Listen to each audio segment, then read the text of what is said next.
Halo di sana. Halo Kak. Halo, Iya silakan. Kak. Ya, Kak mau nanya dong. boleh, Kan boleh. pernah Kakak bilang gini ya, kalau misalkan nih yang anak kecil itu masih cuci. Kalau dia meninggal berarti masuk surga gitu kan ya Kak. Anak kecil itu belum Nah, melakukan dosa. boleh Kak dijelaskan iya, kan Kalau namanya dia anak kecil Kak. Contohnya nih kayak misalkan gimana tuh Kak? apa? Misalkan Misalkan gini Kak. Misalkan gini Kak, anak kecil itu kan belum berbuat dosa nih, baru lahir lah dulu contohnya. Dia belum berbuat dosa. Itu otomatis boleh nggak Kak penjelasannya itu masuk surga otomatis gitu kan karena tidak berbuat dosa. Karena dosa ini kan maut kan Kak. ya. Nah, boleh nggak Kak itu dijelaskan biar lebih paham akunya gitu Kak. Nah, itu Kenapa sebenarnya udah sama jelas. orang dewasa? Oke. Ya, salam saudara yang dikasihi oleh Tuhan. Kembali jumpa lagi dengan channel ini. Kali ini kita akan mendengarkan sebuah diskusi yang luar biasa dari Agatha dan juga teman-teman Muslim. Yang tentunya pengajaran Agatha ini membuat banyak orang akhirnya berpikir tentang iman mereka. Khususnya orang Kristen, imannya akan semakin dikuatkan dan tidak kecewa dengan pilihannya mengikuti Yesus.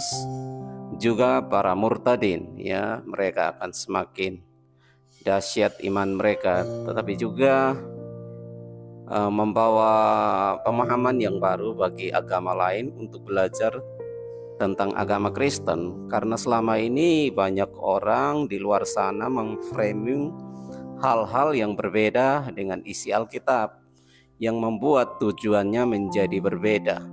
Maka untuk itu mari kita simak sampai selesai dan jangan lupa untuk memberikan tanggapan di dalam kolom komentar sehingga dapat dibaca oleh teman-teman yang lain supaya dapat menambah ilmu. Nah, seperti apa? Silahkan simak sampai selesai. YHWH. Entah siapa YHWH itu yang ngasih nama. Ya itu. Yesus itu Karena nggak banyak aliran-aliran gereja-gereja sekarang itu kan banyak yang mengakui Yahweh, nggak mengakui biar Yesus. Tuhan Yesus yang Itu. menjadi hakim atas mereka. Saya nggak perlu menghakimi mereka. Tapi apa yang benar itu akan saya nyatakan. Semoga dari apa yang saya nyatakan, kita juga merenungkan itu sebagai suatu kebenaran. Itu aja. Saya nggak peduli dengan gereja-gereja apapun. Jadi kalau boleh menyimpang pertanyaannya bisa. Kalau Allah SWT itu Kalau kau mau itu nyimpang pertanyaanmu, pergilah dari roomku. enggak Kan kamu mau menyimpang. Allah Ini SWT room itu saya ini itu bukan aku. room simpangan gitu. Berarti bengkok kan? Saya ini ajaran yang Enggak, lurus. Kalau kau mau nyimpang, sekedar nanya loh Allah SWT. kabulkanlah doamu. Simpang, menyimpang. Simpang, silakan nyimpang ke sana. Saya nggak perlu menjawab pertanyaan untuk orang lain gitu. Itu bukan kapasitas saya. Nanti saya yang dilapor. Sendiri yang agak-agak. Sekali. Kalau mau nyimpang silakan nyimpang. Kalau mau lurus di sini, ya. Oke. Nyimpang kau.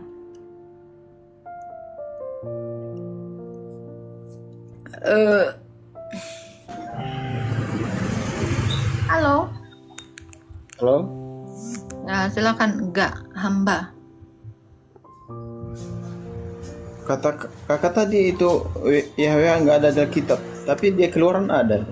Baca. Keluaran 3 Baca. ayat. Bentar ya.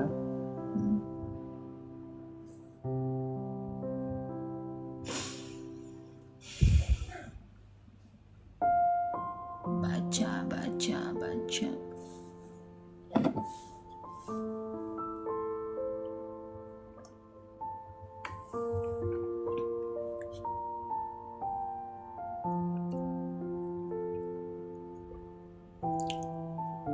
Ada kan? Itu yang ditanyakan abang itu tadi. Masa nggak ada Yahweh? Itu kan Yahweh. Saya Kristen, Mbak. Saya Kristen. Mana? Oh, gitu. Baca itu di Keluaran 3 ayat 15. Apa dikatakan di situ?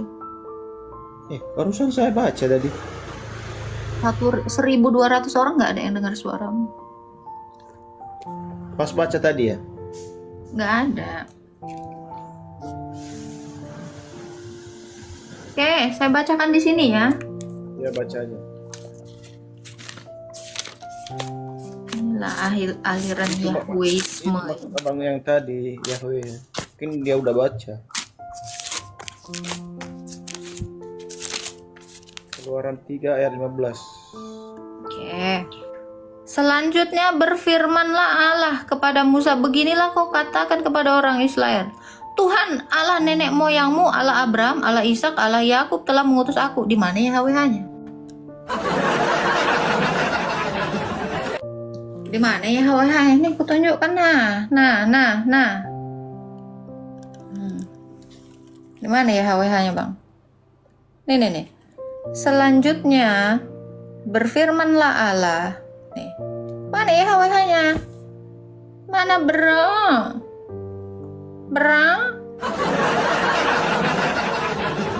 Tapi di Google ada. Jadi ini dibuang. Cari Google aja kita.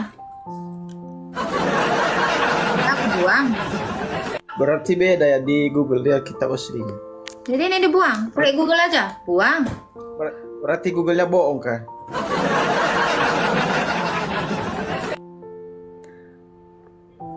Udah. Berarti di Alkitab nggak ada Yahweh ya? Nggak ada.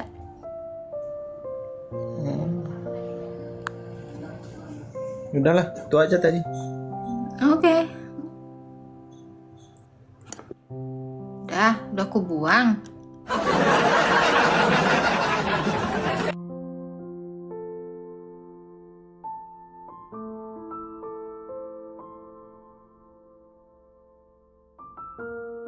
Ya, karena salah satu tadi malam aku lihat ada yang sakit hati sama kakak. Saya dengar ya, bukan saya lihat, saya dengar.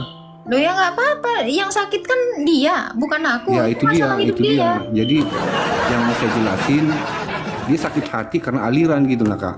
Loh, kan Jadi kena tolong pelanggaran aku gara-gara kau kan. Pelanggaran apa nih kak? Ini ada peringatan ini. Ya Apa mungkin sih? tujuan pertanyaan saya kan kurang Iya. lengkap tuh kak. Live Anda Mungkin kakak udah tahu dibatasi alasan pelecehan perundungan. Nah, ada aja lah. Kalian tap lah dulu ah. Nggak beres. Kalian yang nanya, aku pula yang kena ini imbasnya ini. Bentar Pak. Ya. Tap dulu kalian, woi. Nah itu dia kak, mungkin saya persingkat aja lah ya. Kurang lebih mungkin pertanyaan saya ini udah kakak mengerti, kak Agatha udah mengerti lah ya. Tapi itu sangat-sangat dibutuhin bagi kita yang awam lah, yang nonton Komalin begitu kak. Gini ya, Itu Pak, aja. ya. Gini ya. Kenapa saya harus menjelaskan tentang aliran-aliran ya? 3 arus utama kekristenan itu Ortodoks, Katolik, dan Protestan. Ortodoks itu adalah ajaran yang lurus.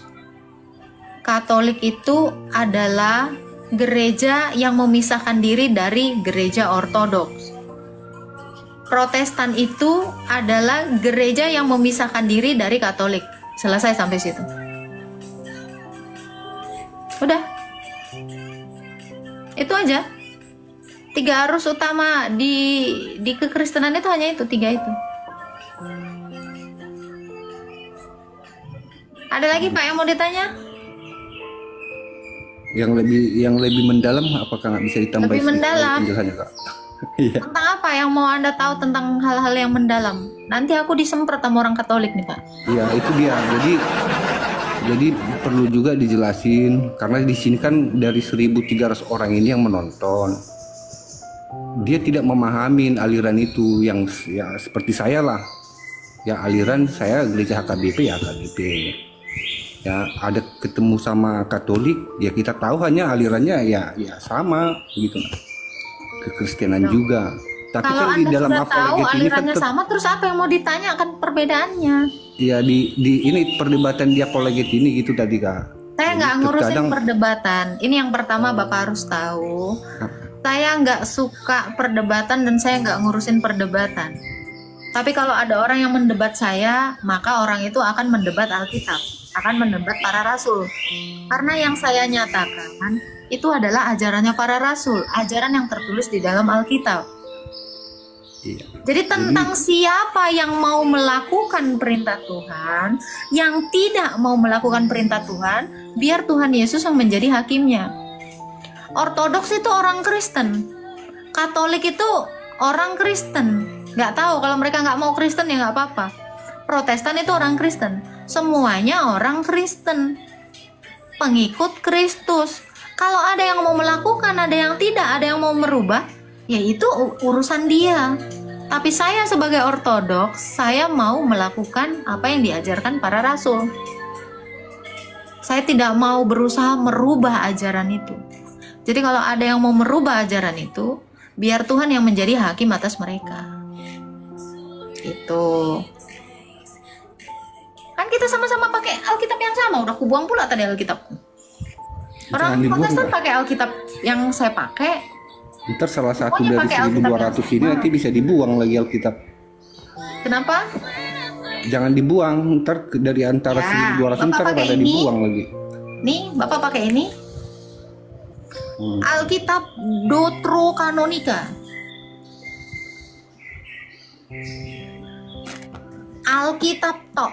Ini punya Protestan, ini punya Katolik. Saya pakai dua-duanya. Gimana yang salah? Ada perbedaannya Kak? Bedanya di sini nggak mau ada Deuterokanonika, di sini ada Deuterokanonika. Apa itu artinya Kak? Yang Ada yang pakai kitab Deuterokanonika, ada yang nggak mau. Nggak pakai nggak apa-apa. Mau pakai nggak apa-apa. Karena Deuterokanonika itu tidak mempengaruhi iman orang. Tapi dia adalah kitab yang layak baca. berarti kesimpulannya semua layak baca lah ya. Orang Dan dongeng satu- aja bisa dibaca kok. Bagi orang itu. Bagi Bapak orang kalau itu mau gitu. baca buku Doraemon juga boleh, semua layak dibaca. Masalahnya bisa nggak dijadikan sumber iman? Itu dia tadi makanya saya bilang. Di sini nggak ada Deuterokanonika, di sini ada Deuterokanonika. Adapun Deuterokanonika itu tidak dijadikan landasan sebagai iman pengajaran, tapi sebagai penghubung antara perjanjian lama dengan perjanjian baru, agar kita tahu sejarahnya itu seperti apa. Itu. Ini nggak masalah. Gitu loh Pak. Jadi kalau Bapak mau nanyakan apa perbedaan Protestan, perbedaan Katolik, perbedaan ini, saya simpulkan ya dengan analogi. Ada satu kelas, semuanya kelas 4. Ada yang datangnya telat muridnya, ada yang datangnya tepat waktu, ada yang ngerjain PR, ada yang nggak ngerjain PR. Tapi semuanya disebut kelas 4. Udah, itu aja. Ya toh? Kan sama-sama disebut murid kan? Ini satu kelas Pak. Itu namanya kelas 4. Ya, gurunya cuma satu. Anggaplah gurunya ini Yesus. Ada yang datangnya telat, ada yang datangnya tepat waktu, ada yang ngerjain PR, ada yang enggak. Semuanya tetap disebut kelas 4. Semua tetap disebut orang Kristen. Murid Yesus itu disebut Kristen. Hah? Itu. Jadi mau ngerjain, mau enggak masalah. Ya kan? Itu loh. Oke, baik Kak Agatha, makasih atas penjelasannya ya, mudah-mudahan bisa kita cerna lah ya dari antara 1.300 orang ini. Oh, yang di room saya ini pintar-pintar semua Pak, tenang aja Pak. Mudah-mudahan, amin. Pintar-pintar ya. Oh, Mudah-mudahan. Iya, gini ya Saya lihat Pak. juga komentarnya pada pintar-pintar, tapi Saya ini selalu berinteraksi dengan follower saya di sini ya, Lurah Palestina ini udah biasa, ya kan? Si Borpa, si Samudra, ini saya kenal orang ini nggak ada yang botol, pandai-pandai ini semua ini. Tenang aja Ya, Pak, iya, udah cerdas baik, orang ini, si Ririn, pandai nih, tiap hari di room saya nggak mungkin nggak pinter. Sorry ya, Iya, Pak Bintang tapi ini. ada tadi juga ada salah satu yang membuat membingungkan Nah, gitu. itu orang baru masuk itu. Itu Si salah Sakti satu ini ya. udah Itu pandai. salah satu. Saya yakin Iya. dari antara 1.300 ini pasti ada yang bertanya. Itu orang perdebatan-perdebatan baru. gitu. Kalau orang lama itu Udah pintar semua orang ini. Tenang aja. Kalian sih ingin nakalin. Mandi kali dia. Udah. Baik, oke. Mudah-mudahan penjelasannya bermanfaat buat saya sama teman-teman yang lain, Kak. Ya, Thank you, amin, Kak Pak. Agatha. Tuhan Makasih. memberkati. Tuhan memberkati, Kak Agatha. Nah, si Toko Anugrah apalagi udah pandai kali dia, tiap hari dia di sini. Nah, Mister ini juga, kami orang lama Pak, mampus kok. Nah, selesai lah Pak. Gak ada orang-orang di sini nih, orang-orang pinter nih semua nih. Kan ada orang botol, tapi pengikutku ya. Kalau nggak pengikutku nggak tahu lah aku ya. Nah kan cair dia. Apalagi si Borpas, sering dikena mental dia, si Bumblebee. Apalagi si Bintang, oh jangan tanya, depan kali dia. Halo, duit jadul. Ya, shalom, selamat siang, Os. Salam, silakan Pak, mau bertanya apa? Cuman pengen tahu aja ya, Mbak. Kira-kira ada nggak maknanya kenapa umur Tuhan Yesus cuman nyampe 33 tahun Makna apa nih? di dunia ini? Maknanya gini Pak, Allah itu kan Tritunggal. tiga-tiganya, Mbak. Ya, Iya. Allah itu Tritunggal. Di dalam perjanjian Iya. lama, di dalam imamat dikatakan seorang imam itu boleh mengajar ketika umur 30. Jadi selama 3 tahun dia itu mengajar. Iya. 3 itu juga akan menjadi umur kita ketika kita nanti dibangkitkan. Filipi 3 ayat 20-21. Jadi makna 33 itu merujuk kepada Allah Tritunggal. Itu yang pertama. Ya, 33 itu juga merujuk kepada kita. Iya. Nih. Jadi terlalu kristenisasi ya, bahkan buku di dalam ini nih. Ini Dwi Natur, ini Tritunggal. Terlalu masih. Jadi makna 33 itu banyak sekali gitu loh. Ya. Jadi yang pasti itu adalah Oh iya. Makasih, Mbak. lamanya Yesus mengajar 3 tahun, umurnya Yesus itu sebagai imam mengajar itu selama 30 dengan umur 30 tahun. Nanti kita semua itu akan menjadi 33. Kenapa 3? Karena Allah itu Tritunggal. Tuh.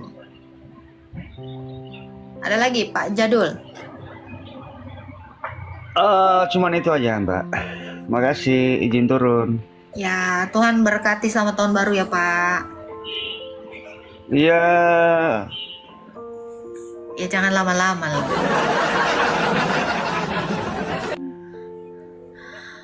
Kak, katanya Katolik bukan Kristen. Suka-suka dia lah.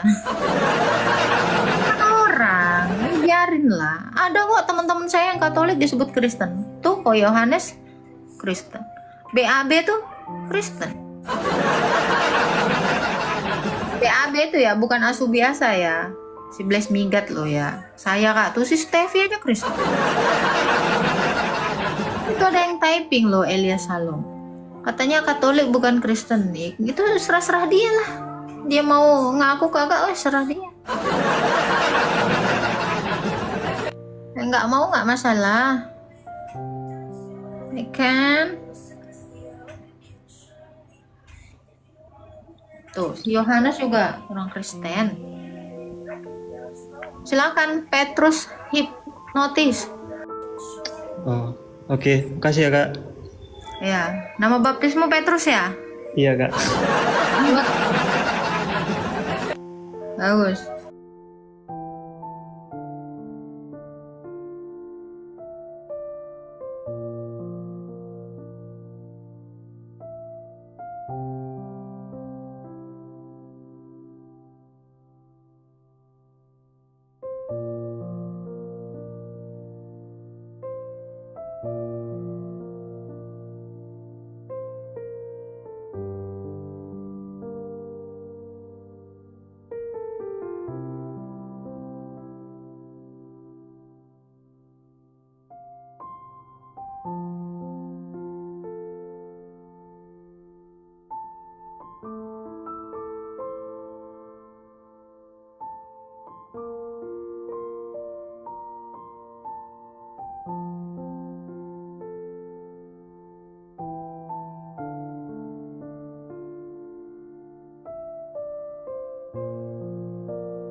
karena tidak diperkawinkan.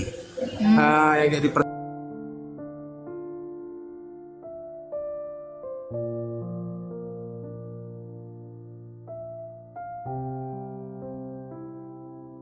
kan diubahkan gitu loh. Jadi kalau yang sebelah ada kawin mengawin, kau merasa iri, kau pindahlah. Iya kan? Jadi kalau kau pengen kayak yang sebelah, silakan login ke sana. Ngapain kita iri sama surganya orang? Yesus bilang apa? Hal kerajaan sorga itu bukan tentang kawin mengawin, bukan tentang makanan, tentang minuman. Jadi nggak ada lagi bapak-bapak yang kerja untuk menghidupi nafkah anaknya, karena semuanya penuh dengan sukacita. Itu. Apakah kita saling mengenal nanti di sorga sana? Ya. Sama seperti Lazarus mengenal orang kaya itu dan orang kaya itu mengenal Lazarus dan Bapak Abraham. Kita semua nanti saling mengenal. Gitu. Pak Parendi, ya. Jadi apa nanti kita nanti udah mati? Berarti dulu suami kita yang di dunia itu jadi suami kita di surga? Nggak ada. Makanya orang yang kalau udah ditinggal mati sama suaminya boleh nikah lagi di dunia ini ya. Berarti apakah suaminya yang mati masih dihitung? Enggak. Gitu ya. Ada lagi Pak? Silakan. Di Alkitab juga dikatakan ya, tidak ada lagi hamba, tidak ada lagi budak, tidak ada lagi orang orang merdeka. Semua jadi orang merdeka. Tidak ada Yunani, tidak ada Yahudi, semua sama di hadapan Allah. Gitu. Jadi identitas kita, kewargaan kita itu kewargaan sorga, bukan kewargaan dunia. Jadi kalau kamu menanyakan tentang pasangan, maka kamu menanyakan tentang kewargaan dunia, bukan kewargaan sorga. Gitu Pak. Satu lagi. Boleh. Tadi kan kakak ngomong yang dicatat di surga itu nama baptis, betul? Nah, kebetulan saya Katolik. Dulu tuh waktu kecil masih ada sih surat-surat ini, nah baptisan. Tapi saya nggak ada gitu loh. Saya nggak ada dikasih nama baptis. Berarti nggak masuk surga begitu? Loh, orang Katolik nggak mungkin nggak ada nama baptis. Saya kebetulan di Tasik Kak, jadi nggak ada di surat permandian juga nggak ada. Oh, Anda nggak Katolik berarti? Saya Katolik. Yang ngasih nama itu biasanya Romo loh. Orang Katolik itu begitu lahir anaknya itu Romo yang ngasih nama baptisnya. Itu ada nggak di surat permandian? Saya nggak ada. Permandian? Emangnya aku lagi ini? Iya, maksudnya surat baptisan nggak ada loh Kak, gitu loh. Ada, semuanya ada nama baptis, apalagi orang Katolik itu namanya itu nama-nama baptis semua itu. Ya kan saya suratnya ada, itu mutlak nama saya sendiri gitu loh, nggak ada. Coba siapa namamu? Ricardo Siringo-ringo itu mah nama dari orang tua kan? Loh, biasanya ngasih nama itu bapak baptis. Nggak ada loh Kak. Berarti nggak Katolik kau. Bukan Katolik. Ada suratnya. Berarti kau bukan Katolik. Semua Katolik itu ada surat baptisnya, ada nama baptisnya, semua pakai nama baptis. Jadi saya nggak Katolik gitu, menurut kakak katanya nggak Katolik gitu. Kau kata-katanya aja. Berarti saya harus konfirmasi lagi nih ke kampung ini. Iya, itu nama orang Katolik itu semua ada nama baptisnya. Itu wajib tuh Kak, nggak terkecuali walaupun di pelosok dulu ya gitu ya. Ya ketika dibaptis kan disebutkan nama kita. Itu dicatat itu tertulis nggak di surat? Iyalah, surat baptismu adalah. Oh, oke Kak, terima kasih infonya, itu aja sih yang mau saya tanyain. Nah, Tuhan berkati. Ini lagi ya, ada yang bilang ya, waktu kecil baptis nggak sah, gigi kau. Ada pula waktu kecil baptis nggak sah. Sahlah, enak aja kau bilang. Dari umur 8 hari udah boleh dibaptis atas dasar iman orang tuanya. Pandai-pandaian kau bilang baptisan anak kecil nggak sah, gigimu. baptisan anak kecil nggak sah, matilah anak kecil ini. Terus nggak masuk dalam kerajaan sorga dia, menurut kau? Gigi kau. Oh.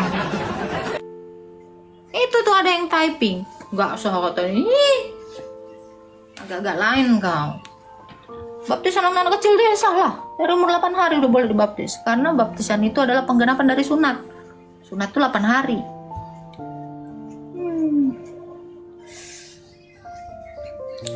Lapet juga dia katanya.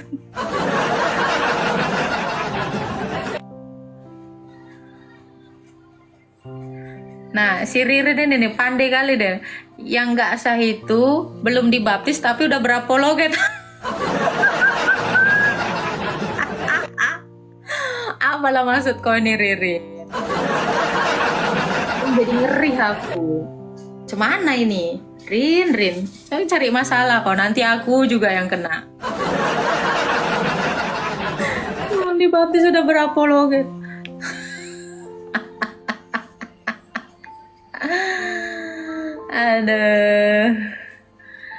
Ada aja lah kalian inilah.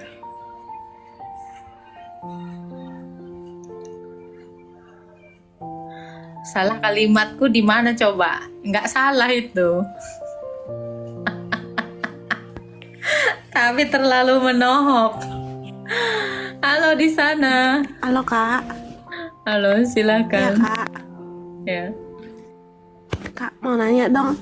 Boleh. Pernah kakak bilang gini ya, kalau misalkan nih yang anak kecil itu masih cuci, kalau dia meninggal berarti masuk surga gitu kan ya Kak? Anak kecil itu belum melakukan dosa. Boleh Kak dijelaskan? Iya, kan kalau namanya dia... anak kecil Kak. Contohnya nih kayak misalkan gimana tuh Kak? Apa misalkan? Misalkan gini Kak. Misalkan gini Kak, anak kecil itu kan belum berbuat dosa nih, baru lahir lah dulu contohnya, dia belum berbuat dosa, itu otomatis boleh nggak Kak penjelasannya itu masuk surga otomatis gitu kan, karena tidak berbuat dosa, karena dosa ini kan maut kan Kak Ya. Nah boleh nggak Kak itu dijelaskan biar lebih paham akunya gitu Kak? Nah, itu kenapa sama orang dewasa? Oke, iya, ini ayat Alkitab. Setiap orang ditetapkan mati satu kali lalu dihakimi. Nih kan, nih ada ayatnya di Ibrani 9 ayat 7. Jadi semua orang itu ya, dan sama seperti manusia ditetapkan untuk mati hanya satu kali, sesudah itu dihakimi. Kalau anak kecil ini mati, terus penghakiman apa yang diberikan kepada dia yang belum berbuat dosa? Berarti dia masuk surga. Apapun agamanya, selama dia belum berbuat dosa, ya dia akan masuk surga. Karena upah dosa adalah maut. Anak yang mati itu akan tetap hidup, nanti akan dibangkitkan. Karena dia tidak berbuat dosa. Dia tidak menerima upah maut itu. Nah itu. Gitu ya Kak? Iya. Anak kecil usia berapa? Anak kecil yang belum berbuat dosa lah. Coba kayak misal 1 tahun, dosa apa lah yang bisa dia buat? Bicara pun dia kayaknya belum jelas gitu, kan? Terus dia meninggal gitu, kemana dia? Ya masuk surga lah, karena dia tidak dihakimi. Penghakiman apalah yang dilakukan Tuhan Yesus kepada anak yang belum mengenal dosa? Nggak ada toh, auto surga lah. Oke Kak, thank you. Kak, satu lagi yang mau saya tanya.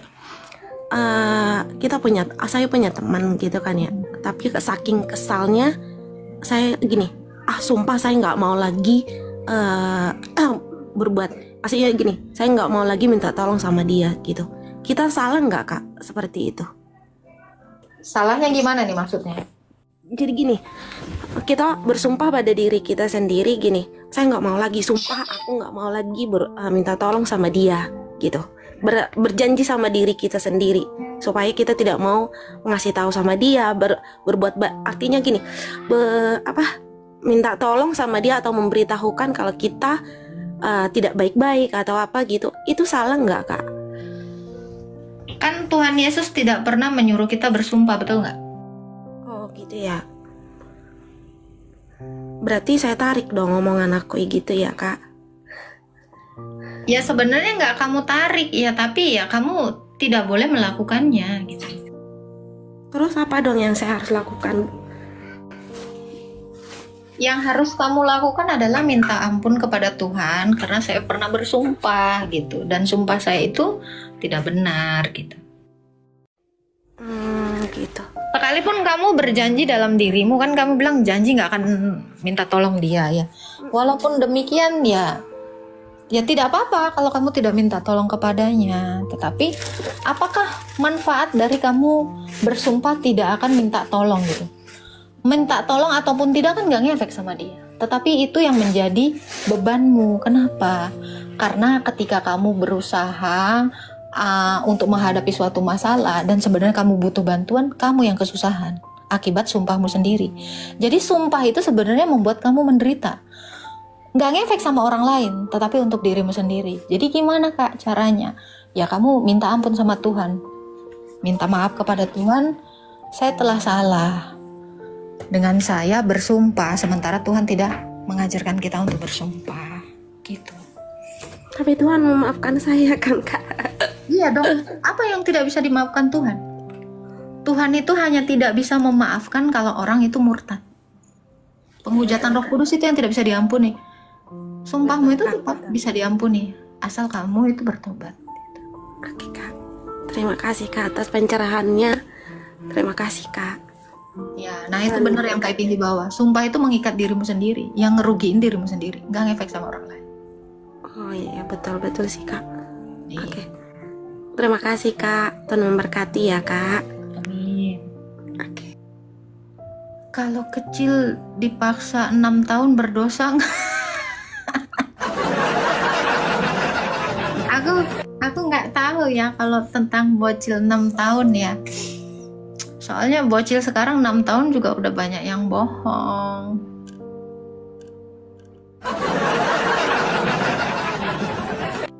Gitu loh. Kalau di ortodok baptisannya percik, siram, atau selam. Namanya baptis. Ya selam lah. Oh, ras.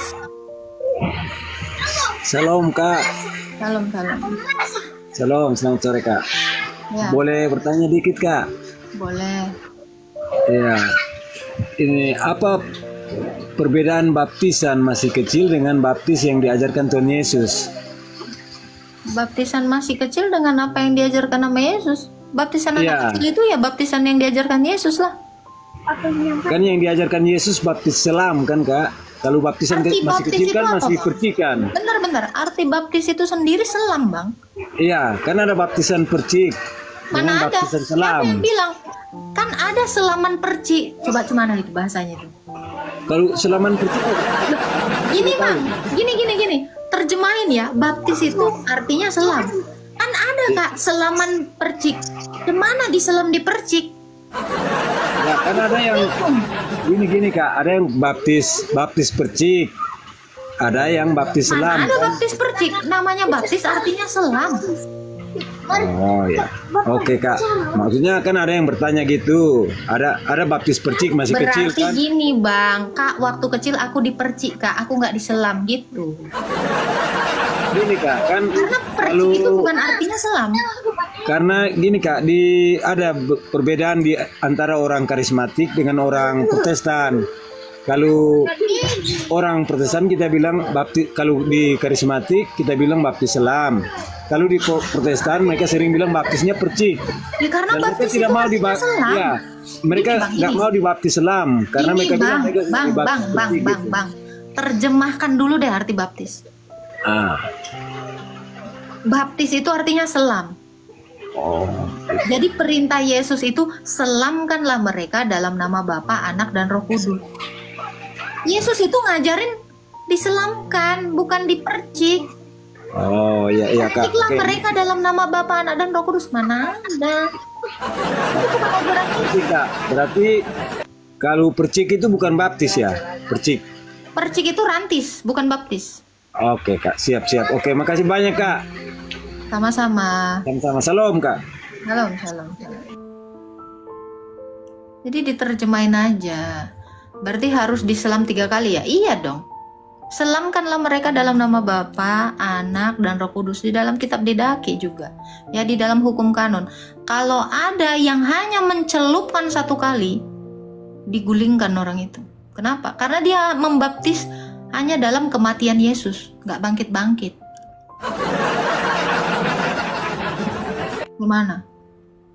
Gimana itu? Ya kan? Susah toh? Kalau bayi gimana Kak diselam? Ya selamkan aja, memang dia mati. Dalam perut mamanya pun dia berendam kok.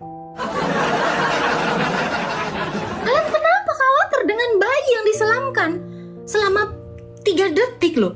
Dia 9 bulan di perut mamanya dalam air hidup. Yang kiranya Tuhan Yesus itu nggak memprediksi apapun? Yang kalian kiranya Tuhan Yesus itu bodoh gitu? Hidup, bisa hidup dalam air. Gimana sih? Agak-agak lain kau. Baru dengar 3 kali dicelupkan. Nih, yang namanya nggak pernah baca Alkitab, cuman dengerin orang aja. Logika kau bengkok. Mana ada logika aku bengkok? Kepala kau yang bengkok. Sengkleh otakmu. Enak aja kau bilang kan logika aku bengkok. Nggak pernah bayi. Apa?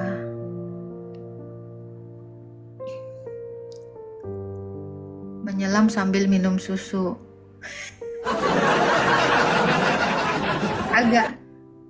Agak lain kalau menyelam sambil minum susu itu maksudnya apa?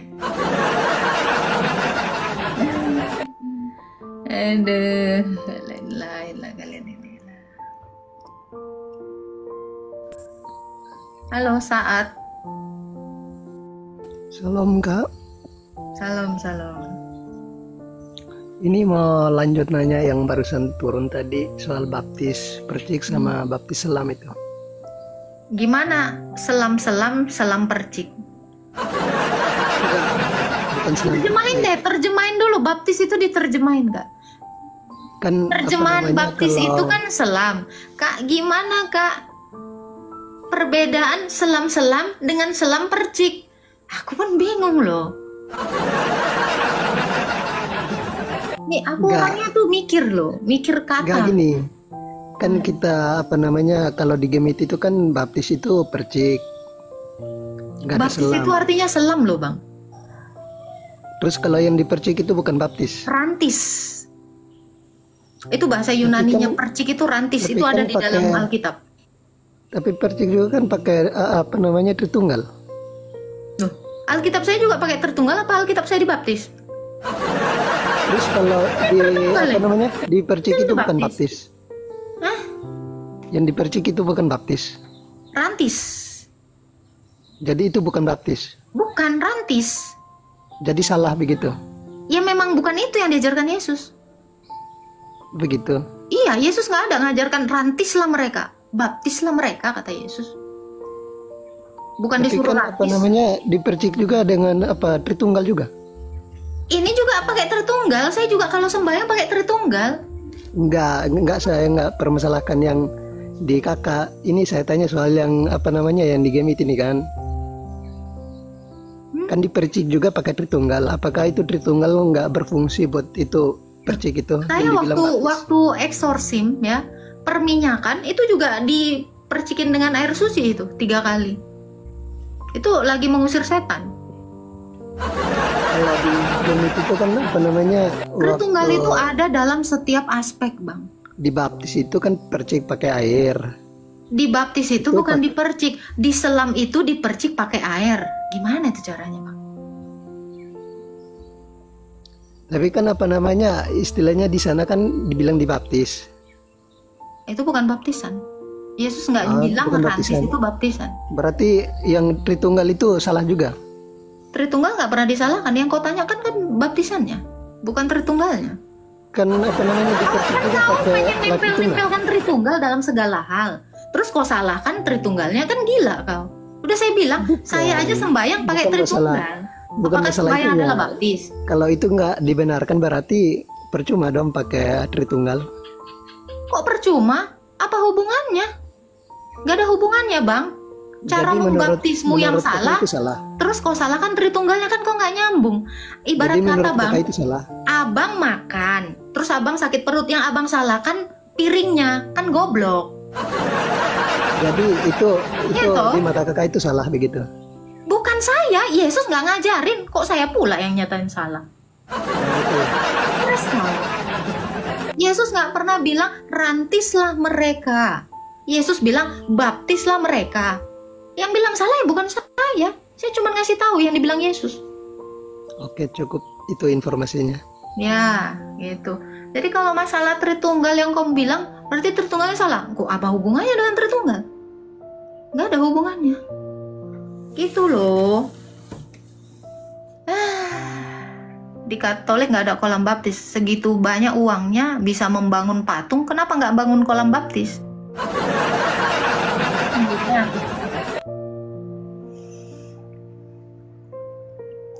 Gitu ya. Janganlah kau ganti-ganti ajaran Tuhan Yesus.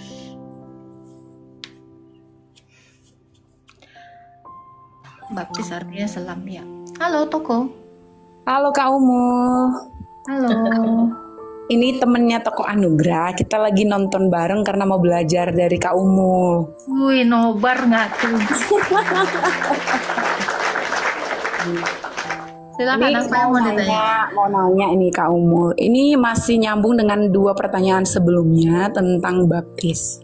Nah, jadi kan kata Kak Umul tadi secara harfiah baptis itu artinya selam. Ya. Tapi faktanya kalau di Protestan itu beda aliran, beda cara. Ya, ketika menyerahkan ke Tuhan itu tetap dalam nama Tritunggal, Bapa, Putra, dan Roh Kudus. Misalnya ini ada yang aliran Lutheran, dia ketika bayi, kepalanya ditaruh air, terus dalam nama Bapa, Putra, dan Roh Kudus, engkau dibaptis, gitu ya. Kalau yang selama ini saya pelajari. Itu juga nggak ajarannya Rasul itu. Dalam nama Bapa dan Roh Kudus kamu dibaptis. Itu juga entah dari mana ayatnya itu. Tapi tidak diselamkan. Iya, kata-katanya itu ada di dalam kitab Didaki. Seperti apa teknisnya Rasul itu membaptis itu ada di dalam kitab Didaki. Jadi kalau ada yang mengajarkan di luar dari ajaran Rasul, ya saya nggak tahu itu dia dapat dari mana teknik seperti itu. Oke. Saya mau nanya nih Kak, mau tahu pandangan Kak Umul nih. Apakah memang karena harfiah baptis itu selam, itu kudu harus diselam, atau selam yang dimaksud di situ tidak melulu tentang physically kita diselamkan di air, tapi ketika kita terima Yesus itu secara mungkin tidak harfiah ya kita diselamkan, tapi kita sudah dibaptis gitu. Misalkan ada kan ya di Perjanjian Baru ketika Yesus disalib itu ada di sebelahnya, saya nggak tahu kanan atau kiri, orang jahat. Tapi nah orang jahat ini kan bilang tuh sama Yesus, Tuhan kalau engkau sudah di Firdaus kalau nggak salah, tolong ingat aku. Maaf ya kalau salah, saya nggak buka ayatnya. Terus saat itu Yesus bilang, saat ini juga engkau bersama dengan aku dan Bapa. Oke, sekarang saya tanya, Kak Anugrah lagi disalib? Enggak. Ya kalau nggak ada salib ya baptis. Ini gimana? Masalahnya orang yang di sebelah kanan Yesus, tunggu dulu bentar Romawi, saya mau dibaptis dulu. Nah, mati kau. Sabar, saya jelasin. Saya jelasin. Itu sifatnya kasuistik. Sekarang saya tanya, miliaran orang di dunia ini semuanya dalam kondisi disalib nggak? Itu? Iya. Kalau nggak disalib, ya kau selupkan. Kok malas sekali kau? Gitu. Jadi gini. Enggak. Artinya saya jelasin gini. Saya jelasin gini. Jadi kalau dalam sifatnya kasuistik ada orang yang sekarat di dalam ICU, dia ingin bertobat, ya kita celup matilah dia. Itu juga bisa mungkin dia memanggil Romo, terus dipercikan atau diguyur aja kepalanya, itu boleh karena kondisinya urgent. Mau udah di sini nyawanya, sama seperti yang di sebelah kanan Yesus. Itu juga nggak bisa. Woi Pontius, skip dulu, gue mau dibaptis. Ditabokin lu 2,5 hari, nggak nyampe, langsung mati. Ini.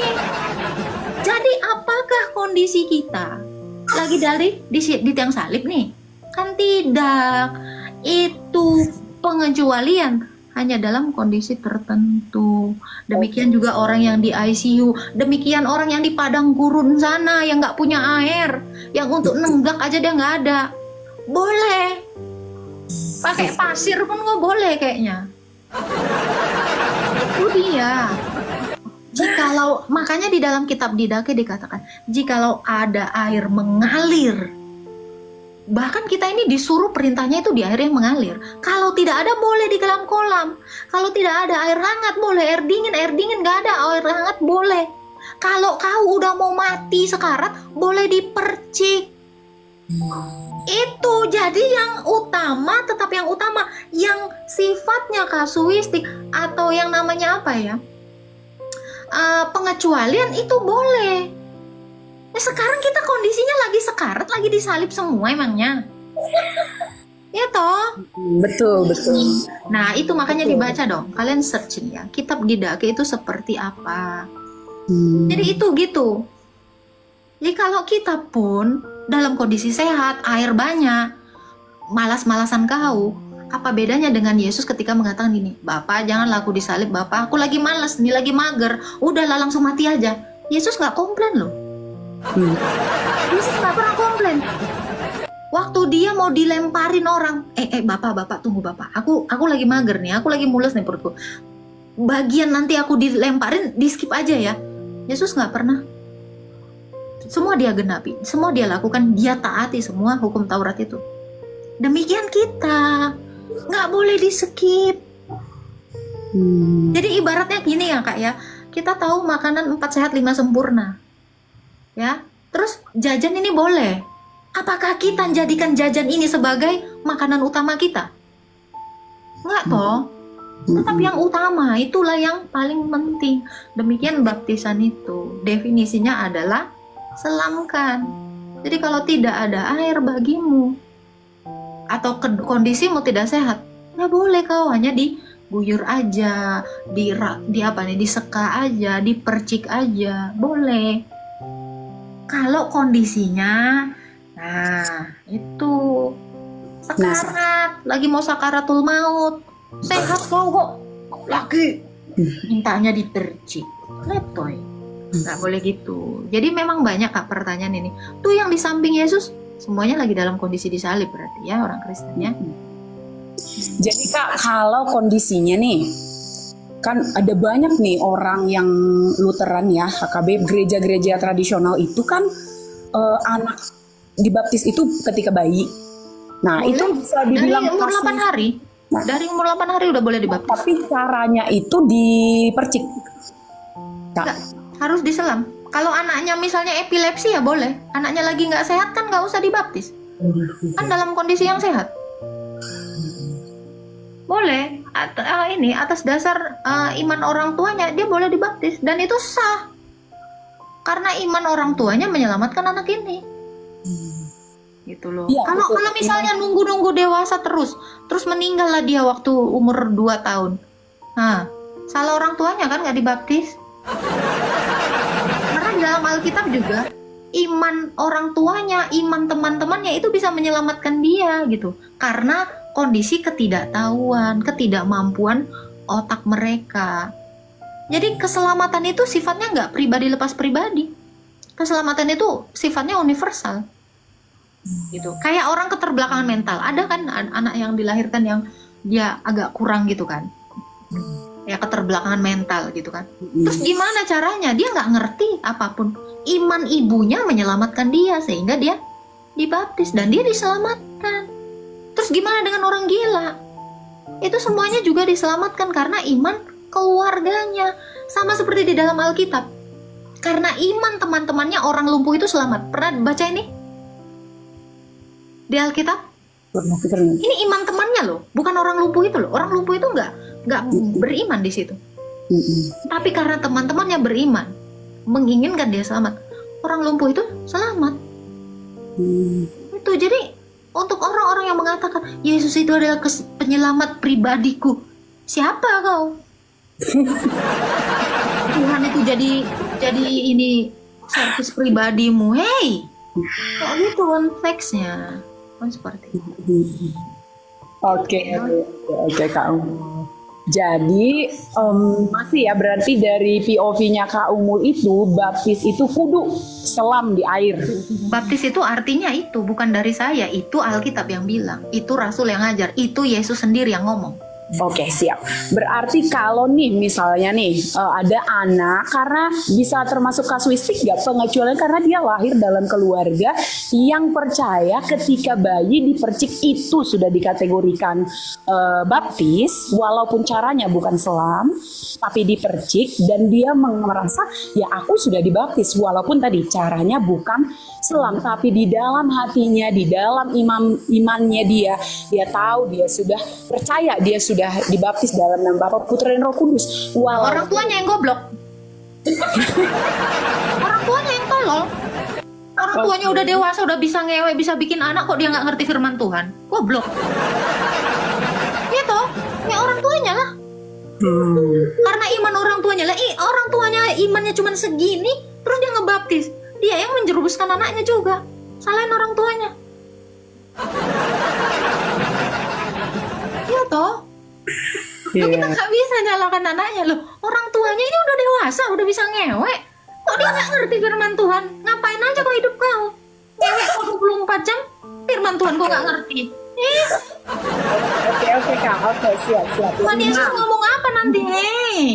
Kok bikin jadi nih Kak sama papa? Jadi kalau menurut Kak Umul nih, kayak yang tadi saya bilang, oke, salah orang tuanya, dia tidak diselamkan, tapi dia di dalam hati dan imannya dia percaya gitu. Berarti kamu dia dalam imannya udah percaya. Iman tanpa perbuatan hakikatnya mati. Kamu udah percaya, terus kamu udah tahu yang benar, terus kau ngangengong makan biskuit Roma, ya goblok. Untuk menunjukkan kita percaya itu kan nggak melulu dengan cara diselamkan di air gitu loh Kak. Mana ada dibilang nggak melulu, soalnya air itu memberi kehidupan. Atau tidak tahukah kamu, air baptisan itu adalah tempat penguburan kita dan rahim ibu kita. Itu kata Tuhan Yesus di dalam Yohanes 3. Itu Nikodemus saja ditentang sama Tuhan Yesus itu. Goblok kali kau. Hal-hal yang bersifat manusiawi aja kamu tidak mengerti, apalagi tentang kerajaan sorga. Itu si Nikodemus itu, ahli Farisi itu, ketua Farisi itu, debat sama Tuhan Yesus. Dia nanya kan, guru, gimana caranya aku masuk kerajaan sorga? Kau harus lahir kembali. Gimana caranya aku masuk rahim ibuku lagi? Terus kata Yesus, kau hal-hal yang duniawi aja kau nggak ngerti, apalagi hal-hal yang surgawi. Maksud Yesus baptis. Dari situ dia ngerti, bertobat, terima Yesus. Nikodemus. Nah, kenapa pengajaran ini nggak pernah ada? Ajarin dong, biar semua orang itu mengenal firman Tuhan yang benar. Karena kalau kita tidak mengenal Tuhan Yesus, tidak mengenal ajaran Tuhan Yesus, kita tidak mungkin mengenal Allah Bapa. Kalau kita tidak mengenal Allah Bapa, kita nggak mungkin hidup kekal. Yohanes 17 ayat 3. Inilah hidup yang kekal itu, yaitu mereka. Siapa? Orang-orang yang mengenal Allah dan mengenal Yesus yang telah engkau utus. Jadi kalau kita mau hidup kekal, kita udah tahu, Kak, aku beriman, pokoknya aku percaya kemarin dibaptis. Kata Yesus, iman tanpa perbuatan hakikatnya mati. Kau percaya tapi kau tidak melakukan. Kau sudah tahu yang benar, tetapi kamu seperti orang munafik. Hanya nengok-nengok muka kau di kaca, begitu balik kau lupa mukamu. Tuhan Yesus bilang apa? Jadi pelaku firman, bukan pendengar firman. Ya toh, begitu kita dengarkan, kita renungkan, kita lakukan. Itu perintah Yesus. Ajarlah mereka melakukan, bukan ajarlah mereka beriman aja. Nggak ada. Nggak ada. Tuhan Yesus nggak ngajarin itu. Udah, yang penting Yesus, gigimu. Orang yang berseru kepada Tuhan Yesus, Tuhan, Tuhan aku bermujizat. Yesus bilang apa? Aku nggak kenal karo kui. Kon nggak ngelakuin apa yang tak perintah ke, katanya. Iya kan? Itu. Oke. Berarti cara itu juga sangat penting ya, sesuai dengan apa Yesus ajarkan ya. Gitu ya, Mas Kak Umul ya. Kita harus masuk kepada penyembahan yang benar. Termasuk baptisan itu. Oke Kak. 3 kali. 3 kali diselamkan. Oke, thank you. Selamkanlah mereka dalam nama Bapa, sekali celup, Anak, celup lagi, dan Roh Kudus, celup lagi. Karena dengan kita 3 kali dibaptis, kita menyatu di dalam penderitaannya, kematiannya, dan kebangkitannya. Kalau kita hanya dicelupkan sekali, kita hanya menyatu di dalam kematiannya aja. Gak dibangkitin mau lo. Ya kan karena kamu menyatunya cuma dalam kematiannya. Udah, gak dibaptis. Itu di dalam hukum kanon, kalau ada yang menyelamkan atau membaptiskan sekali saja, gulingkan orang itu. Kenapa? Karena dia hanya menyelamkan dalam kematian Yesus. Gak bisa dilanggar. Mau? Ya nggak apa-apa kalau mau. Masalahnya kan orang baca Alkitab kan nggak tahu ajaran yang benar itu seperti apa. Semua baca, si Juma baca, Riva baca, nggak ngerti. Apa beda sama orang Kristen yang baca kan nggak ngerti. Makanya kenapa Yesus itu mendirikan gereja, mengajar, dan membuat rasul itu jadi guru. Karena melalui rasul kita diajar. Kalau tidak ada pengajar, materi ini sia-sia. Ya kamu baca, tapi kamu nggak ngerti. Sama seperti buku biologi. Ada praktek begini-begini, terus nggak ada gurunya. Ya salah-salah kan? Tuh, makanya kenapa Yesus juga menjadi guru. Karena dia mau mengajar muridnya. Muridnya menjadi guru dan mengajar muridnya lagi sampai ke kita.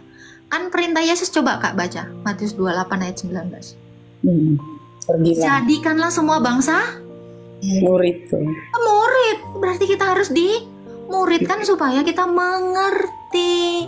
Kalau kita tidak dimuridkan ya udah ngangengong. Udah pokoknya aku percaya dulu waktu kecil aku dipercik. Pokoknya aku percaya. Ya udah, orang kok nggak dimuridkan. Logikanya kan seperti itu.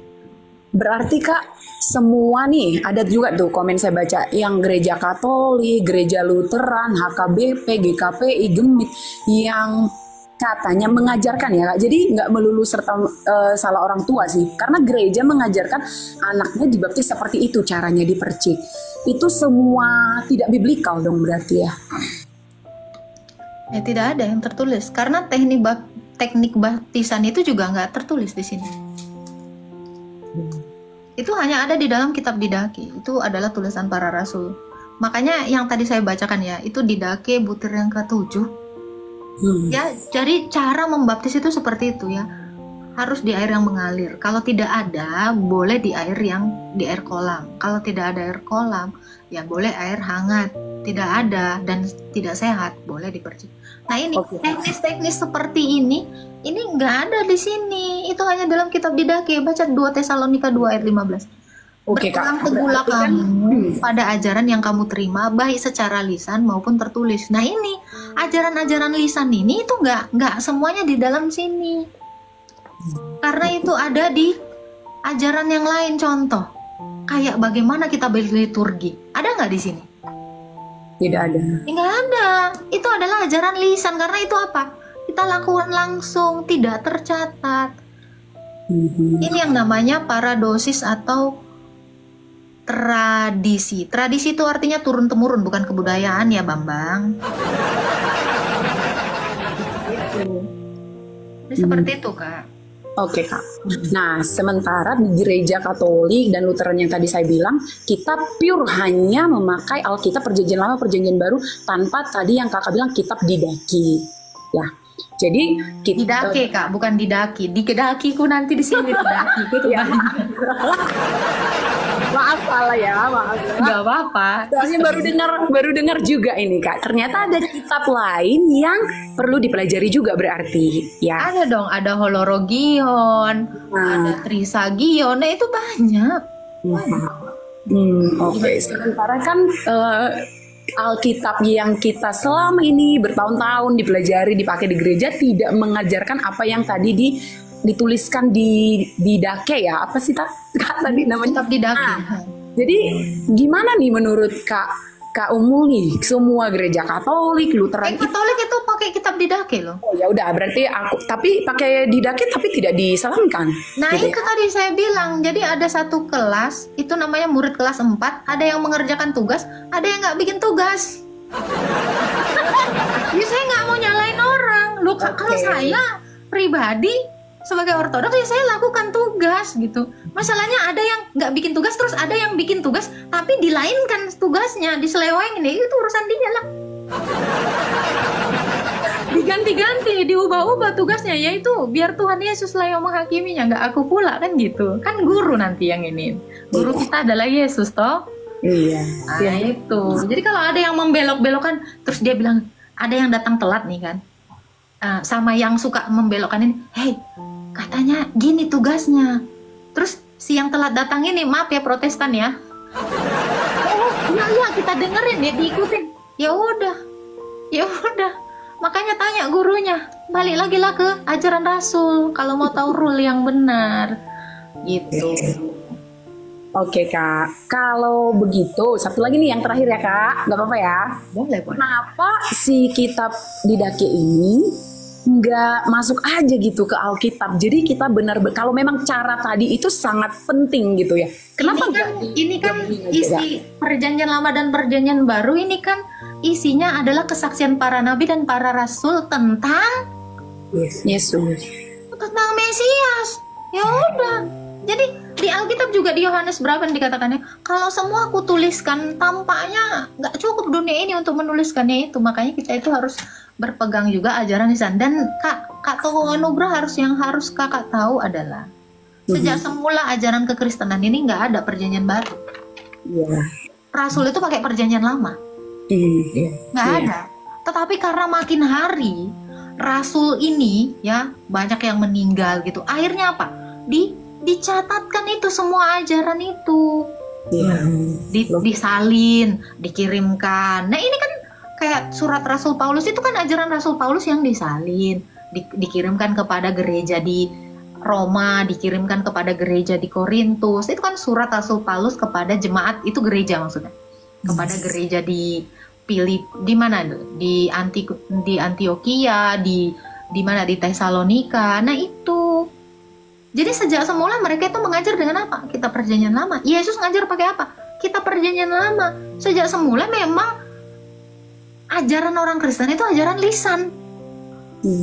Setelah ajaran lisan, karena sudah banyak yang mati, disalin.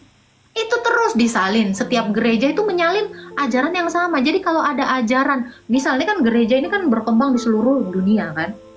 Terus kalau ada satu gereja ngajarkan yang lain, itu langsung itu gereja semesta itu mengadakan konsili untuk mengutuk ajaran baru ini. Ini nggak pernah diajarkan Rasul, jangan diajarkan. Itulah yang kayak contoh konsili Yerusalem.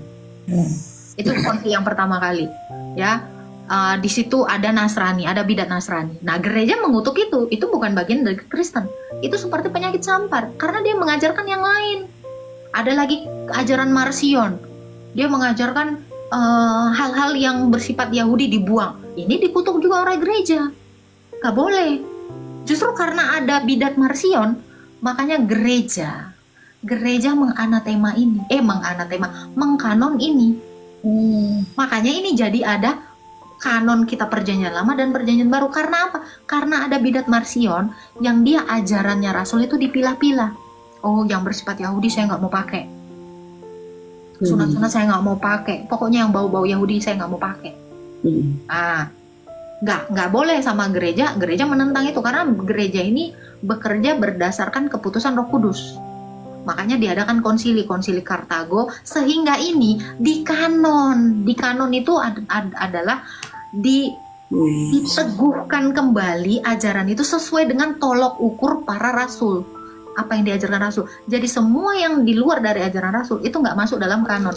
Ini kesepakatan gereja. Karena otoritas tertinggi itu adalah gereja. Gereja atas keputusan Roh Kudus. Jadi ini Rasul-Rasul ini meneguhkan kembali. Contoh kayak ada konsili Kalsedon. Ada ajaran Oriental ya, itu daerah Koptik Mesir, terus daerah Armenia. Mereka menolak Yesus itu dalam kodrat kemanusiaannya. gereja mengadakan konsili, meneguhkan kembali. Jadi konsili itu bukan muktamar, bukan musyawarah, tapi peneguhan kembali iman rasul yang benar. Gak boleh bengkok, harus lurus, ortodoks. Jadi ada yang mengajarkan Yesus itu cuman punya satu kodrat ilahi, kemanusiaan yang melebur. Inilah yang disebut bidat Kalsedon. Nah, karena konsili ini dilakukan di Kalsedon, dan gereja-gereja yang tidak setuju dengan ajaran Kolose 2 ayat 9, dalam jasmaninya berdiam seluruh kepenuhan keilahian. Kan gitu. Nah, ketika ada gereja yang mengajarkan Yesus itu cuman punya miafisit, hanya ada satu kodrat atau monofisit, gereja menganatema ini, mengutuk ajaran ini, karena ini bukan ajarannya Rasul. Oke. Jadi kalau ada yang mengajarkan ajaran yang bengkok-bengkok, heterodoks, ini ajaran Rasul ini meneguhkan kembalinya dalam konsili. Itulah yang disebut ortodoks. Ortos dan doxa. Ortos artinya lurus, doxa artinya ajaran. Jadi kita harus kembali ke ajaran yang lurus. Jangan dibengkokkan. Orang tadinya disuruh baptis, tahu-tahu dipercikan. Ini agak-agak sayang kleotanya. Oke. Kak Agatha, thank you banget loh. Ini kan sebenarnya pembahasan yang sangat sensitif ya. Jadi kenapa akhirnya tadi kami bertanya ini, karena memang kami ini sebenarnya adalah orang yang dipercik gitu. Dan kami bertanya karena kami rindu supaya kita juga, salah satunya kami itu tidak fixed mindset gitu ya, maksudnya. Karena memang kalau pengajarannya Selam sebenarnya nggak ada salahnya dengan baptis Selam, dan itu adalah kebenaran. Cuman terkadang kita ini sebagai orang Kristen gitu ya, apalagi aku baca komen-komen sesama kita di sini itu langsung membela doktrin-doktrin gereja kita. Nah itu kan masalahnya di kita selama ini gitu. Makanya tadi teman aku nanya, kita ini lagi nobar nih Kak, karena memang haus banget sesuatu yang tidak bisa didapat di gereja gitu kan. Dan I'm so very thankful untuk penjelasan Kak Agatha. Even itu very sensitif dan mungkin banyak orang yang pro dan kontra terhadap ini, tapi kami sepakat bahwa kebenaran Bible itu adalah memang meniru cara Yesus dibaptis oleh Yohanes Pembaptis itu gitu. Tapi memang sebaiknya apakah itu percik atau diselam di air, aku rasa bukan sesuatu hal untuk memecah mindset antara Kristen orto, karismatik, Protestan atau semacamnya gitu. Karena sebenarnya gini Kak, bukan memecah ya. Banyak orang Kristen yang tidak tahu. Ketidaktahuan ini membuat kita jadinya salah toh. Iya. Karena ketidaktahuan kita ini akhirnya membuat kita dihukum oleh Tuhan. Betul nggak? Iya. Bagaimana cara kita, teman-teman Kristen yang tahu tentang kebenaran ini, ya kita harus mengingatkan. Kayak tadi, dalam satu kelas 4, ada yang datang telat, ada yang ngasih tahu, tadi soalnya gini, PR-nya gini, kata guru. Kita mengingatkan, terus tiba-tiba marah, ngamuk nih, yang telat datengin kan. Enggak, pokoknya gini kok, aku dengarnya dari sini. Ya itu terserah kau. Iya. Ya kan gitu. Jadi sebenarnya kita orang Kristen ini bukan orang Kristen yang anti kritik ya. Iya. Bukan juga memecah belah. Jadi kalau ada diksi memecah belah, saya rasa tidak. Karena kan ini pertanyaan, artinya kakak belum tahu jawaban. Betul. Kalau belum tahu jawaban, saya memberi jawaban yang sesuai dengan ajaran Rasul. BAB diam. Oke, ya. Jadi kalau dikatakan memecah belah, saya hanya berusaha menjawab pertanyaan kakak dengan jawaban yang lurus. Karena kakak mungkin punya jawaban yang bengkok atau dapat jawaban bengkok dari orang lain. Ya, itu realita betul Kak. Thank you banget Kak Agatha. Aku panggilnya Kak Agatha atau Kak Umul sih? Harta, tahta, dan umul. Sesuai tulisan ya kan kita nggak umat buta huruf ya. Iya oke deh Kak. Aku singkat Kak HTU. Thank you banget. Thank you udah mau ngajarin HTU ya. Asal jangan HTS ya. Thank you banget loh udah mau ngasih waktu. Tahu nggak arti HTS? Apa itu? Hubungan tanpa selam. Kita nggak akan bisa terhubung dengan Yesus kalau kita tidak diselam. Ya, HTP tahu nggak HTP? Hubungan Hubungan tanpa percik. Iya itu. Oke deh. Thank you banget ya Agatha. We always pray for you ya. Sehat selalu, bahagia bersama keluarga. Thank you Kak. Ya, shalom ya. Shalom Kak. Salam buat teman-teman yang nobar ya. Oke ya siap. Everyday Kak kita tonton. Thank you ya. Ya, shalom. Itu ya. Jadi jangan HTU lah, hubungan tanpa umul. Hubungan tanpa uang ya kan. Itulah kira-kira. Jangan HTU, hate you. Jangan kalian ini bersikap skeptis dulu. Jangan juga kalian itu langsung underestimate. Jangan juga kalian, ajaran sesat nih. Nggak ada. Ini ajaran Rasul, ya, Bung. Jadi pahami dulu gitu ya. Jangan langsung, aku nggak suka begini. Ya udah, kalau nggak suka ya lepaskan aja, jangan bersifat apatis juga. Kita jadi orang itu enggak, saya dipercik jadi harus diulang. Kalau diulang berarti dipercik lagi dong Kak. Kakak itu melakukan baptisan yang benar, bukan diulang. Lakukan yang benar. Kalau diulang berarti dipercik lagi dong, karena diulang melakukan yang sama. Ulang itu kan artinya melakukan hal yang sama toh.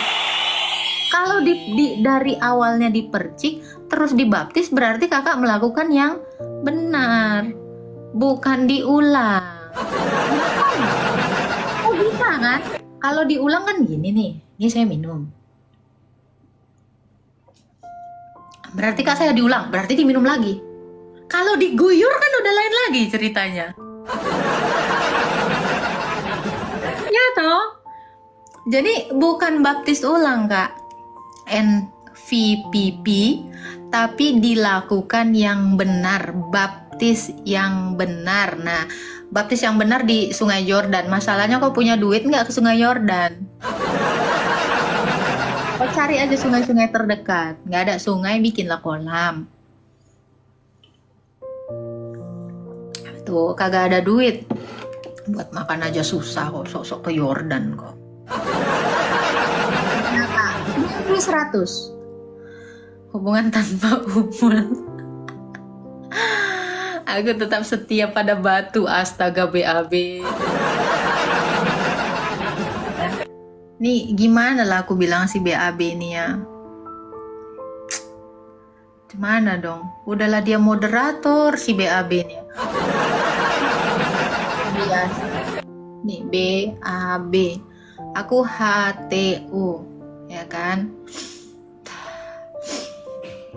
Sedih. Setiap aduh. Ya kalian, saya nggak maksa kalian untuk ikut yang saya katakan. Tapi kalau kita mau kenal Yesus, ya kita harus meletakkan dulu asumsi kita yang selama ini kita anggap itu adalah dogma yang benar. Karena kan kita ini semuanya didoktrin. Ya doktrin yang selama ini mungkin bengkok. Kalau sudah tahu doktrin yang benar ya lakukan gitu. Maka protes temen jangan anti. Gini loh teman-teman ya. Saya nggak mau karena ketidaktahuan kita dihukum.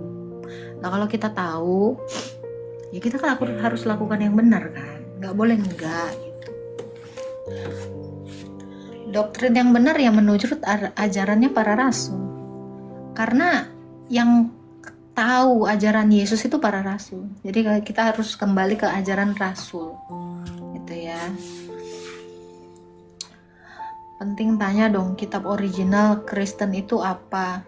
Kitab original orang Kristen itu Alkitab. Namanya Alkitab. Sedih lihat Alkitab dilempar. Kita nggak beriman kepada buku, kita berimannya kepada firman. Ya. Masih live di YouTube, aku nggak punya live di YouTube.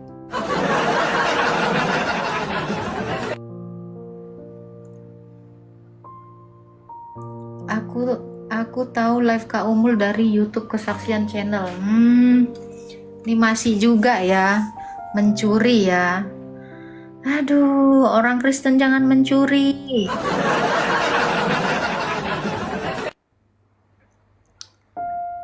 Nggak baik loh mencuri ya, nge-live-livein tanpa izin gitu, suka-suka kalian gitu. Halo, Rio. Halo Kak Agatha. Adanya harta tahta umul. Iya. Karena dulu namanya Kak Agatha jadi terbiasa. Nama saya bukan Agatha. Maksudnya nama akunnya. Nama akun saya dulunya Bani Rebahan. Yang dulu banget Hadining Tias, dulu banget anaknya Mak. Nah itu. Yang dulu Masa Air. Silakan mau bertanya apa?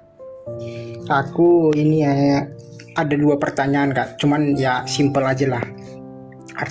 Tapi sebelum juga boleh. 2 aja, 2. Sebelumnya saya Kristen Kak. 2 pertanyaan. Yang pertama, nanti atau ada tertulis di mana Kak? Karena aku nggak tahu ya. Itu pertanyaan yang kedua. Pertanyaan yang pertama ini gini, kenapa ajaran satanisme cuman menyerang pengikut Kristus? Semua ajaran yang nggak percaya Yesus menghajar Yesus. RT juga ngajar ajaran Yesus. Semua benci ajaran yang benar. Maksud saya di sini, apakah ada juga di Alkitab mengatakan demikian? Apa tuh? Contoh kayak satanik ini kan ya lebih terkhusus menyerang iman. Ada, Yesus bilang kamu akan dibenci oleh sebab namaku. Ya semua akan membenci kita karena nama Yesus. Semua, bukan hanya satanis, semua ajaran itu membenci iman yang benar. Karena ketidakbenaran itu membenci kebenaran. Karena dunia membenci hal-hal yang bersifat sorga. Makanya Yesus berkata, aku dari sorga, kamu dari bumi. Ajaran dari sorga itu pasti ditentang sama ajaran dari bumi. Tapi gini juga Kak, karena ada teman aku Muslim kan, dia bertanya, dia bilang, tapi kan karena dia pernah nonton, aku kasih tunjuk mengenai, aku kebetulan ada simpan video orang Amerika, dia ini dulu penyembah satani, dia ini ajaran satani orang Amerika. Jadi aku tunjukin sama dia. Terus dia bilang begini, kan kami juga memberikan mengajarkan yang baik gitu dia, mengajarkan yang benar. Kenapa hanya Kristen yang diutamakan mereka? Nah, jadi kenapa karena kan Islam ini juga mengajarkan yang baik Kak. Sekarang saya tanya bang, kira-kira setan nyerang setan nggak? Enggak dong. Ya udah selesai. Kenapa Kak kita orang Kristen aja sesama iblis mungkin nggak serang-serangan?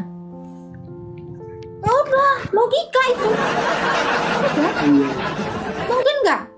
Sesama iblis, lu iblis, lu juga iblis. Nggak ada jambak-jambakan, yang ada cium-ciuman. Logika kan? Udah, selesai friend. Oke, sekarang aku paham maksudnya. Iya, gitu. Ada lagi yang mau ditanya bang? Jadi jangan kaget, ajaran Kristen itu selalu ditentang. Ya kenapa? Ya nggak mungkin. Iblis itu menentang iblis yang lain. Cuman beda ininya aja, kastanya aja. Woi, lu di bawah, gue di atas. Ya udah lu superior. Oh, lu profesional. Lu pro, gue masih awam gitu kan. Itu aja cuman bedanya. Itu. Cuman mereka bestian. Gini Kak, aku pernah lihat di room teman kita orang Kristen, dia bilang begini, orang Islam kan, mohon maaf ya teman-teman Islam ya, Tuhannya kan menciptakan setan. Tuhan kita orang Kristen sama nggak menciptakan setan? Nggak ada. Oh bukan.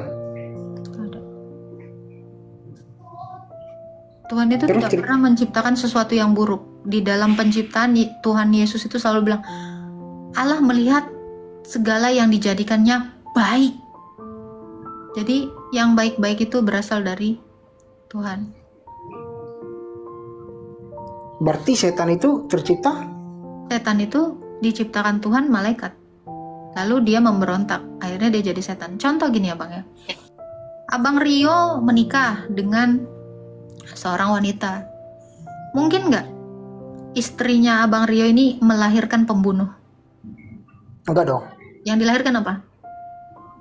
Anak dong. Anak baik.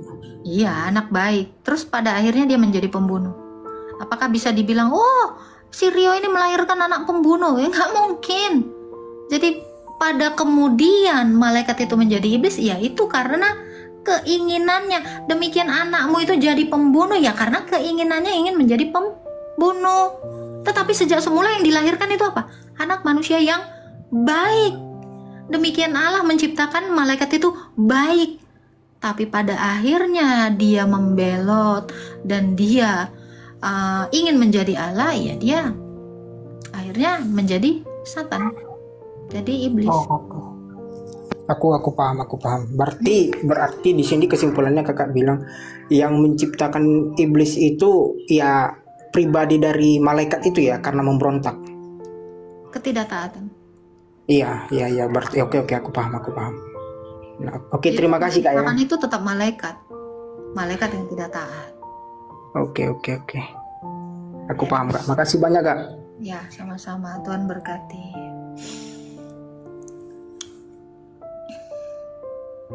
Tapi bagus ya. Hari ini pertanyaannya tuh agak nggak template ya, out of the box. Ya walaupun sebenarnya ini pertanyaan 2 tahun yang lalu. Pertanyaan lama bersemi kembali gitu. Mungkin teman-teman yang di bawah ini mungkin baru gitu. Tapi ini pertanyaan-pertanyaan yang udah sering saya jawab dari dulu. Udahlah ya, kita end live dulu ya. Udah menyala pantatku. Nggak ada juga pause yang lewat ya. Masih ada peserta lagi ya. Ya udahlah, 1 lagi ya. Oke, naikkan. Baik, kita naikkan. Ya lapar woi. Kalian ini nggak nyuapin aku. Salam kak. Ya silakan, Kombat. Kak, aku mau bertanya nih kak soal baptisan nih kan. Silakan. Baptisan ini kan menurut ajaran kan sangat sakral, ya kan? Sakral dan agak kenceng dong bang, kayak ayam sayur gini suaranya bang. Agak laki dong. Ya kan, ini kan menurut kalau soal baptisan ini kan sangat sakral dan memang benar-benar harus dinyatakan bagi umat Kristen kan.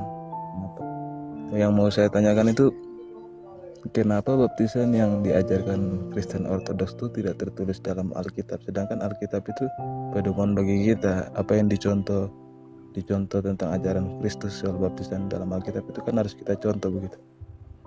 Kenapa itu tidak ditulis dalam Alkitab gitu? Tidak ada pernah diajarkan dalam Alkitab soal baptisan harus dicelupkan 3 kali. Coba baca. Markus 28 ayat 19. Itu kan yang diajarkan Ortodok. Matius 28 ayat 19 itu. Itu kan ajaran Ortodok. Selamkan. Baptis. Mana ada disuruh perciklah mereka. Lu ajaran Ortodok ya ajaran Alkitab lah.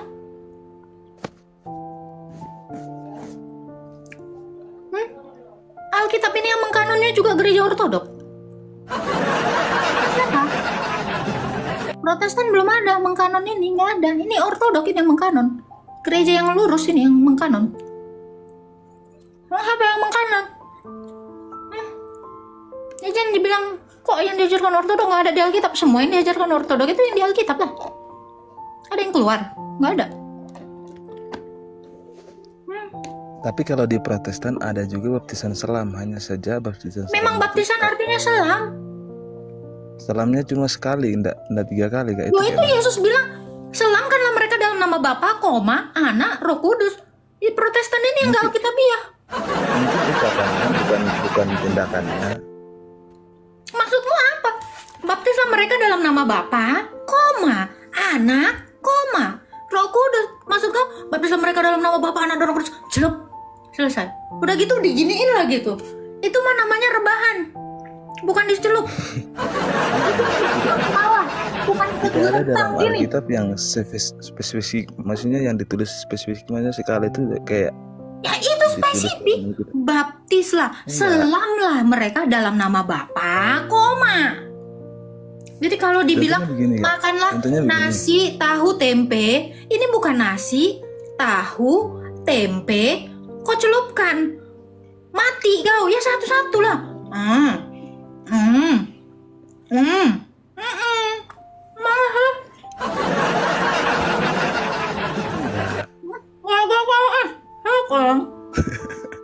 Enggak Kak, ini jadi pertentangan bagi banyak orang, maksudnya jadi bimbang buat banyak orang yang sudah. Kau yang bimbang jangan orang. Kalau soal persik aku memang enggak setuju karena sudah diajarkan Yesus diselam. Tapi kalau soal salam 3 kali itu menurut saya kurang masuk akal. Karena apa? Loh, kok kurang masuk akal, orang itu Yesus yang nyuruh kok. Kurang masuk akal, gila kau. Enggak, di situ firman Tuhan itu, ucapan firman Tuhan itu harus kita pahami. Jadi maksud saya ucapan firman Tuhan itu, aku membaptis kamu dalam nama. Kau aja yang enggak paham kok. Kau aja yang enggak tahu Alkitab itu kok. Makanya aku bilang, Bang, keluarkan isi otak kau buang. Kau isi sama ini. Jadi kau paksa Alkitab itu setuju dengan otakmu. Kamu yang harus setuju dengan Alkitab. Kenapa kamu membaca tetapi tidak mengerti? Karena kau nggak punya guru. Belajarlah dari para rasul. Saya percaya apa yang ditulis rasul. Makanya kitab Didake itu ada. Itu tulisannya rasul. Kok kira tulisan Umul? Jadi saya nggak setuju. Nggak apa-apa nggak setuju. Masuk Islam pun kok nggak masalah. Nggak masalah bagi Tuhan Yesus. Yesus itu tidak pernah dicatat atau ditulis spesifik asli bahwa dia ditenggelam 3 kali lah, Kak, menurut saya. Yesus itu bukan dibaptis. Yesus itu mikweh. Ini aja kok nggak tahu. Teladan, ya aku tahu Yesus itu nggak dibaptis. Maksudnya, loh, kalau kamu tidak tahu Yesus itu membaptis muridnya 3 kali, makanya baca kitab Didake. Karena Didake itu tulisan rasul. Rasul menulisnya karena rasul yang praktek. Gimana sih kau? Maksud saya, kenapa tidak dicatat dalam Alkitab? Kenapa harus dicatat dalam Didake? Sedangkan baptisan ini sangat sakral ya, menurut saya. Kalau baptisan ini sangat sakral, suruh siapa kau? Gerejamu nggak pakai Didake. Semua gereja dari abad 1 pakai Didake. Salahkan gerejamu lah. Kok salahkan? Kenapa nggak dicatat? Tadi udah saya jelasin. Kenapa kok nggak pakai Didake? Kenapa kok nggak ikut ajaran rasul? Ya salahkan dirimu. Salahkan gerejamu. Orang gerejanya pakai, gerejamu yang nggak pakai. Ya kau sendiri. Makanya suruh siapa datang abad 16. Nah, makanya kalau udah datang telat, nanya datang yang pertama. Paham? Ya, kita kan dari tadi saya kasih analogi. Kita juga. Dari tadi kan saya kasih analogi. Situ kan murid yang telat datang. Tanyalah murid yang udah datang. Tadi gimana tugas guru? Udah kok tanya. Udah pakai logika nih loh. Terus kok salahkan? Udah kok telat datang, terus kau bilang itu nggak betul itu yang kau bilang. Situ aja nggak nyimak. Situ aja baru datang 20 menit yang barusan. Gue mah dari sejam yang lalu. Telat kagak kerjain PR lah gitu, kata Pak JLP. Gimana dong? Jadi situ dihukum deh sama guru. Terserah kalau mau dihukum. Ini mah gue sebagai temen yang datangnya pas tepat waktu, on time, gue kasih tahu, lu kerjain ini tugasnya ini begini, kata Tuhan Yesus. Kata jadi Kak, jadi di kitab Didake itu tulisan spesifik sekali memang harus dibaptis 3 kali, dicelup 3 kali. Searching aja sono. Bahkan kamu harus berpuasa dulu. Pembaptisnya pun harus berpuasa dulu. Pembaptisnya pun nggak boleh sembarangan. Harus yang tertabis. Komplit lagi. Menjelimet kau. Makanya aku bilang kau telat datang. Ajarannya guru kita tuh komplit, lengkap. Situ udah telat datang, jangan komen, jangan komplain. Ntar lu yang rugi. Harus yang tertabis. Di dalam Alkitab, Filipus membaptis. Tapi Roh Kudus nggak turun. Kenapa? Karena belum ada rasul yang menumpang tangani. Sehingga Roh Kudus itu turun. Belum tahu juga lu. Kena lagi ntar. Nah, kalian searching aja ada. Kitab Didache kan googling aja ada. Ada semuanya ada sayang ada. Nah, itu dan tata caranya pun seperti apa? Ada. Emang kok kira main-main ke kolam, set, udah, pokoknya lu udah dibaptis? Nggak gitu Bambang. Habis dibaptis di krisma lagi, panjang jalan ceritanya. Nah kalau mau tahu yang benar itu seberapa, ya belajar dong dari gerejanya, belajar dari yang agak telat datang. Jangan kita paksa, nggak gini. Iya, udah. Ntar kalau dihukum jangan salahin kita ya, kita udah ngasih tahu. Itu aja sih. Gitu Bang. Ya jangan skeptis dulu ya. Jangan anggap saya ini ya, enggak. Saya cuma mau ngasih tahu aja gitu. Ya. Biar kita nih sama-sama ini keterima menjadi muridnya Yesus. Biar kita nih sama-sama nggak dihukum. Nah, udah datangnya telat, ntar dihukum, nyalain lagi yang telat, yang duluan datang. Ih, lu sih nggak ngasih tahu. Udah dikasih tahu, masih ngeyel. Gitu, nggak asik kan? Itu ya.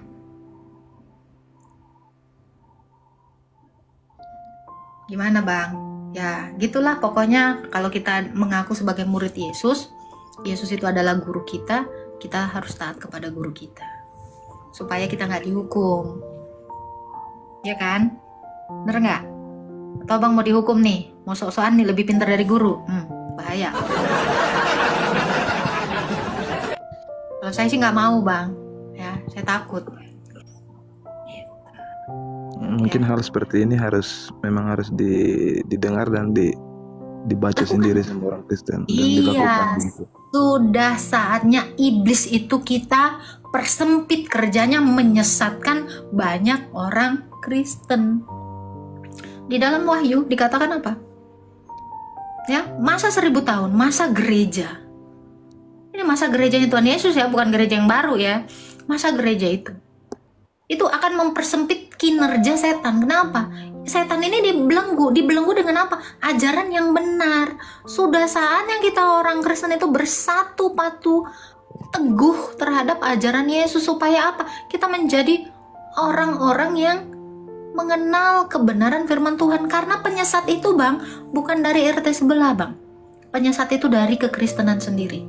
Alkitab mengatakan ya, di dalam 1 Korintus 11 ayat 19, harus ada penyesat di antara kamu untuk melihat siapa yang tahan uji. Kalau kamu nggak tahan uji, datang kelas 4 yang lain gitu, 4B gitu kan. Weh, ganti aja, begini soalnya. Selesai kau. Makanya datang jangan telat. Biar kamu ketika ada kelas 4 lain memprovokasi kamu dengan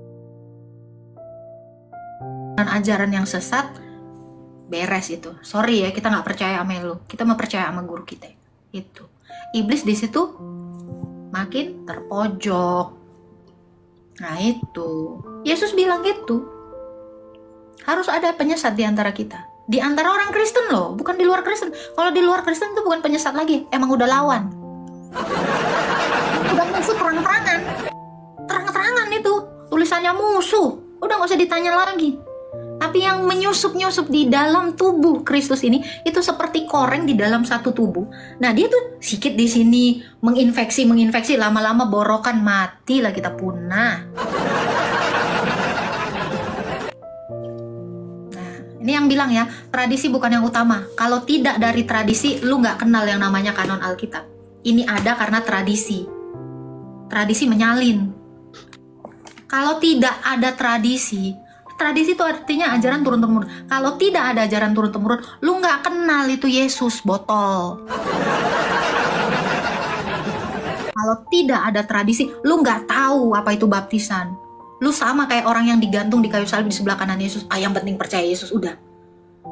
Kalau lu nggak tahu tradisi, lu nggak kenal namanya gereja. Ingat ya, aku ada ya. Jadi Kak, jadi kenapa baptisan yang ditulis dalam kitab Didache ini tidak ditulis dalam Alkitab, tapi dipelajari juga seharusnya untuk umat Kristen begitu ya? Kitab Didache ini harus diturun-temurunkan ke gereja-gereja gitu ya? Lo itu tradisi suci gereja. Maksud Kau saya bikin liturgi itu dari mana? Kira-kira apa itu? Roh Kudus datang sama kau, terus kau dapat ilham gitu? Nggak ada itu. Nggak ada. Jadi yang kita salahkan itu kenapa tidak ditulis dalam Alkitab? Jangan disalahkan. Ini semua kan hasil tradisi. Semuanya ini perlu. Lu masalahnya mau comot yang lu mau. Kayak prasmanan. Sejak semula ajaran itu dikasih semua. Lah elunya sendiri. Ya, gerejamu sendiri kenapa ngambil yang mau lu mau? Ibarat kata, ini udah ada nih. Banyak makanan, lu milihnya cuma nasi ame kecap, ya udah, terus lu salahin. Kenapa gua nggak dikasih bihun? Lu milihnya kecap. Terus apa? Orang di situ ada bihun, ada daging, ada kecap, ada sayur capcay. Lu milihnya kecap ame nasi. Terus lu salah, gua nggak dibagi capcay. Derita lu, ambil makanya. Nih udah gua kasih nih. Gue mau pakai analogi aja biar lu pada ngerti. Lu milihnya kecap, ya udah. Terus lu salahin, kenapa di piringku cuma ada kecap? Kenapa nggak dimasukkan capcay? Gereja situ suruh siapa? Kagak diambil semua, dipilih-pilih. Lu kata iman Kristen itu iman prasmanan. Semua ditelen. Kalau mau sembuh, ibarat kata lu mau minum obat nih. Lu kan lagi sakit nih, manusia ini kan orang sakit berdosa. Lu harus minum obat itu 3 kali sehari, nggak bisa lu dalam 1 hari glek. Yang ada lu overdosis, pingsan, sembuh kagak, rusak ginjal lu. Gitu. Semuanya harus dimakan. Jangan lu bilang enggak lah, aku vitamin aja yang itu pahit. Nggak usah lah, sakit kau, nggak sembuh borok kau. Seperti itu kira-kira bang. Jadi jangan kau salahkan terus. Kenapa nggak masuk Alkitab ya? Kenapa nggak masuk piringku capcay itu? Kenapa? Nih udah dikasih capcay, mau nggak lu Bambang? Ambil. Nggak mau ya udah, serah. Ini gua lagi nyaji ini. Ini capcay Bambang, ini daging sapi lada hitam. Makan. Enggak lah, gue milih kecap aja. Terus lu nyalain lagi sama gue. Kenapa piring gue isi kecap toh? Apa ya kan gue? Pacar gue udah jadi ilfil nengok gue kayak begini. Jadi ya kata ini kan kalau baptisan kayak gitu kan mungkin tradisi pada zaman dulu ya maksudnya. Nah itu kan. Bang lu lemes banget kayak tempe mendoan yang udah dingin bang. Baptisan ini kan tradisi. Semua ajaran ini tradisi bang. Nah kan banyak Yesus mengajarkan juga tradisi kan? Bang. Ini ya, tradisi bang. Ini tradisi. Tradisi Taurat banyak yang Yesus ajarkan juga. Ada juga yang Yesus menghalalkan kayak contohnya apa namanya Yesus menyembuhkan orang pada hari Sabat itu kan, tapi dia melegalkan itu boleh bekerja di hari Sabat ya. Lo kan? memang bukan bekerja, bang, menyelamatkan nyawa itu yang paling utama. Mau hari Sabat mau nggak hari Sabat, menyelamatkan manusia itu yang paling utama, itu ajaran Yesus. Dan contoh juga ada juga Yesus mengizinkan muridnya makan gandum. Hari Minggu di Perjanjian Lama itu boleh mengambil gandum, tapi tidak pakai sabit. Itu bukan menyalahi aturan, nggak bagus. Yang dilarang itu mengambil gandum kalau pakai sabit, kalau pakai tangan enggak. Murid-murid dan Yesus itu pakai tangan. Lu baca 1 ayat mau nyalain Tuhan Yesus, gua gaprok. Enggak, bukan begitu. Itu kan tradisi yang Gini abang ya, lu udah salah baca, terus mau nyalain Tuhan Yesus. Enggak salah. Kan brengsek, lu mah brengsek banget, serius. Lu langsung ini aja deh, masuk Islam deh. Saran gue. Enggak, ini kita Ketika lu menyalahkan Tuhan Yesus, kamu sama seperti orang-orang Farisi. Kenapa saya katakan gitu? Orang Farisi itu menyalahkan Yesus, padahal di dalam perintah, ini kita lihat di Perjanjian Lama ya. Di situ dilarang mengambil gandum itu dengan sabit, pakai alat. Aku marah loh kalau ada orang yang fitnah Yesus kayak gini loh. Ya, udah saya bilang, lo bertanya niatnya jangan blunder. Nggak bisa gua orang-orang kayak gini nih. Ya, gimana dalilnya? Dilarang memetik gandum.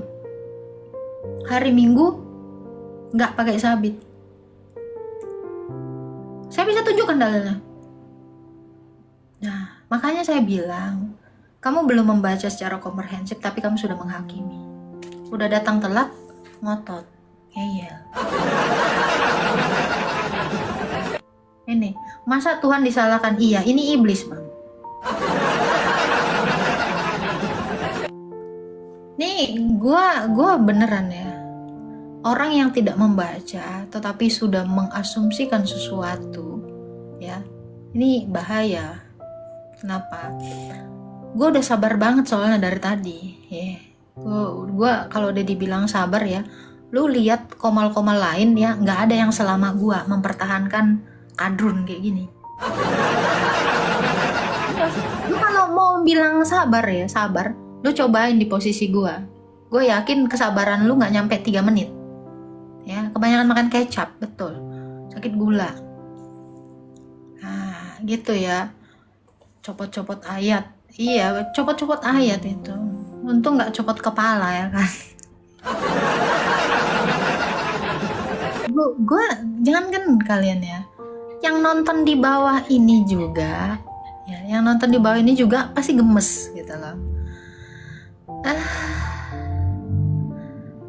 Udahlah lapar aku.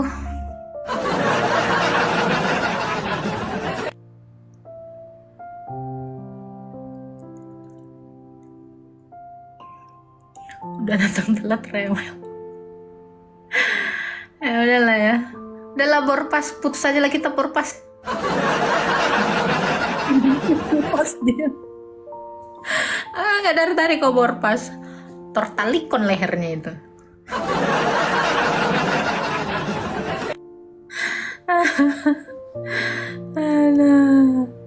Lalu kitab Septuaginta harus kita pelajari ya? Nggak usah bang, nggak usah belajar kok bang. Ateis aja kok bang. Nggak usah kalian pelajari apapun. Ya. Kok monolog kak? Suka-suka.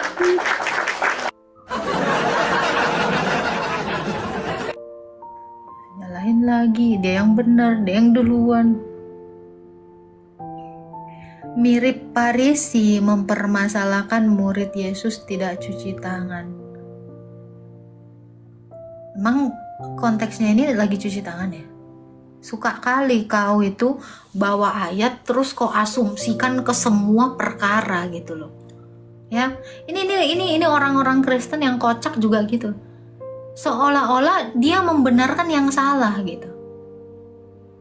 Itu konteksnya lagi mau makan.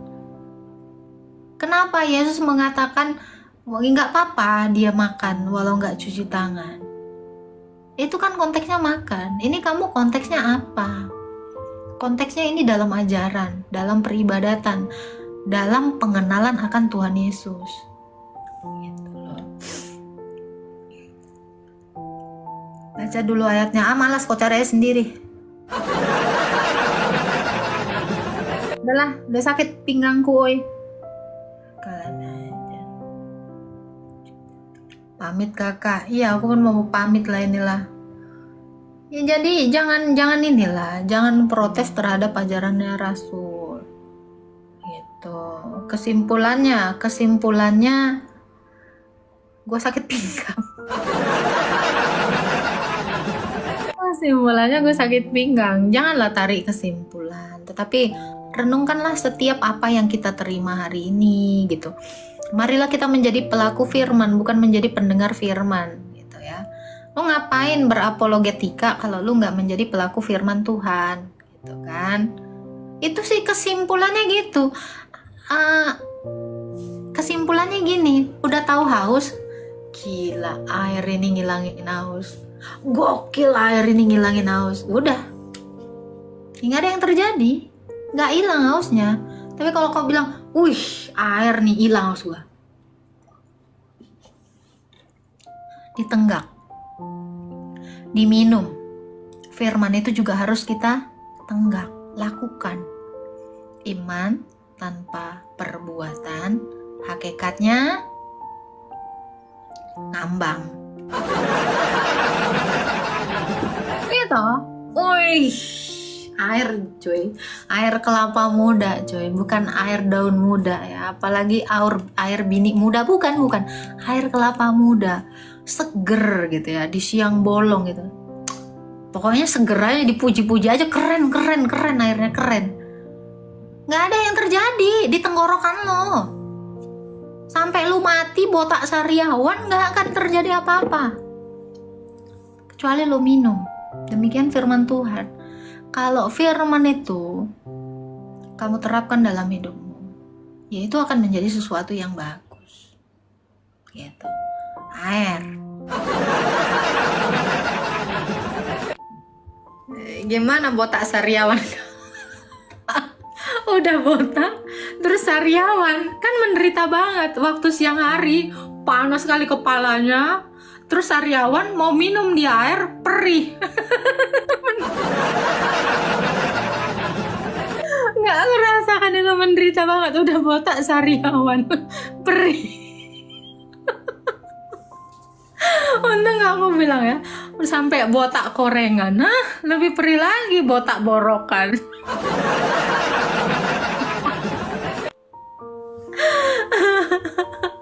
Digurun lagi, mampus kau. Aduh. Terus tiba-tiba kau tertarik sama kencing onta dibandingkan air kelapa muda.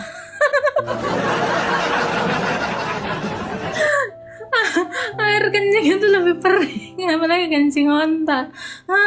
Besok-besok kalau udah kau di piring kau cuman ada nasi sama kecap, kau jangan marah sama orang yang piringnya ada spagetinya, ada capcaynya, ada daging sapinya. Kok di piringku nggak ada?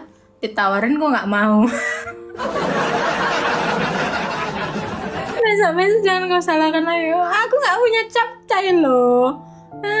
Kasih capcay kok majang kata si Bormas. Ngeri kali kecap. Udah lama kita nggak nengok ada orang yang keluar kecapnya di sini 11 ya kan. Nggak berani lagi aku ya kan bikin orang kecap keluar di sini, muntah darah kecap ya. Serem oi. Kak, kitab layak baca ada di online shop nggak kak? Kau beli aja Alkitab Deuterokanonika. Ini kan ada nih, Deuterokanonika. Apain di online? Gak ada duit kau, rupanya 200.000. Murah. Aduh, ya udah ya teman-teman ya, mohon maaf kalau banyak salah-salah kata. Semoga kita menjadi murid-murid Yesus yang istiqomah di dalam Tuhan Yesus ya, sampai kita nanti ya menemui ajal kita ya. Semoga kita semua husnul khotimah di dalam Allah Tritunggal. Amin. Kakak mau kemana? Mau boker.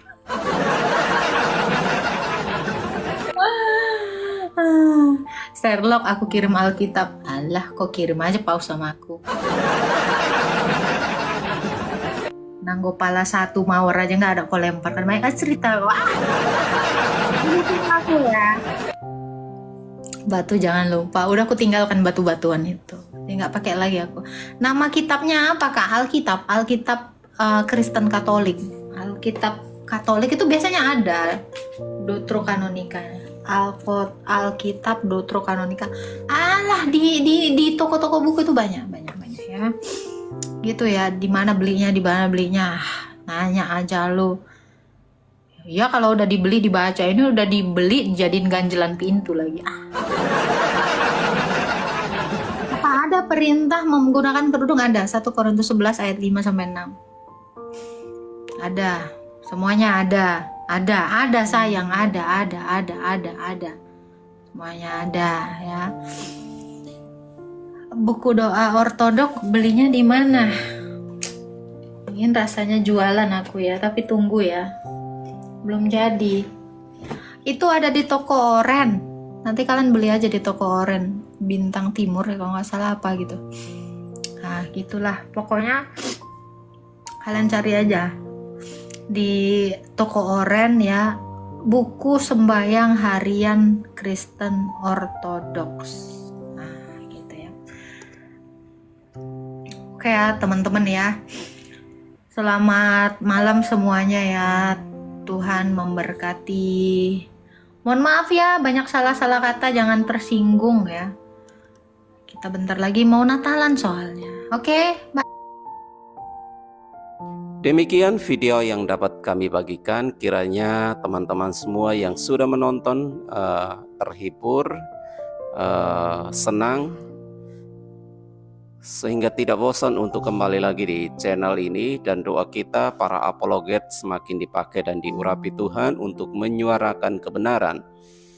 Tujuan kita adalah supaya Indonesia dimenangkan untuk hormat dan kemuliaan nama Tuhan. Bukan untuk kita, tetapi adalah untuk kemuliaan Tuhan Yesus.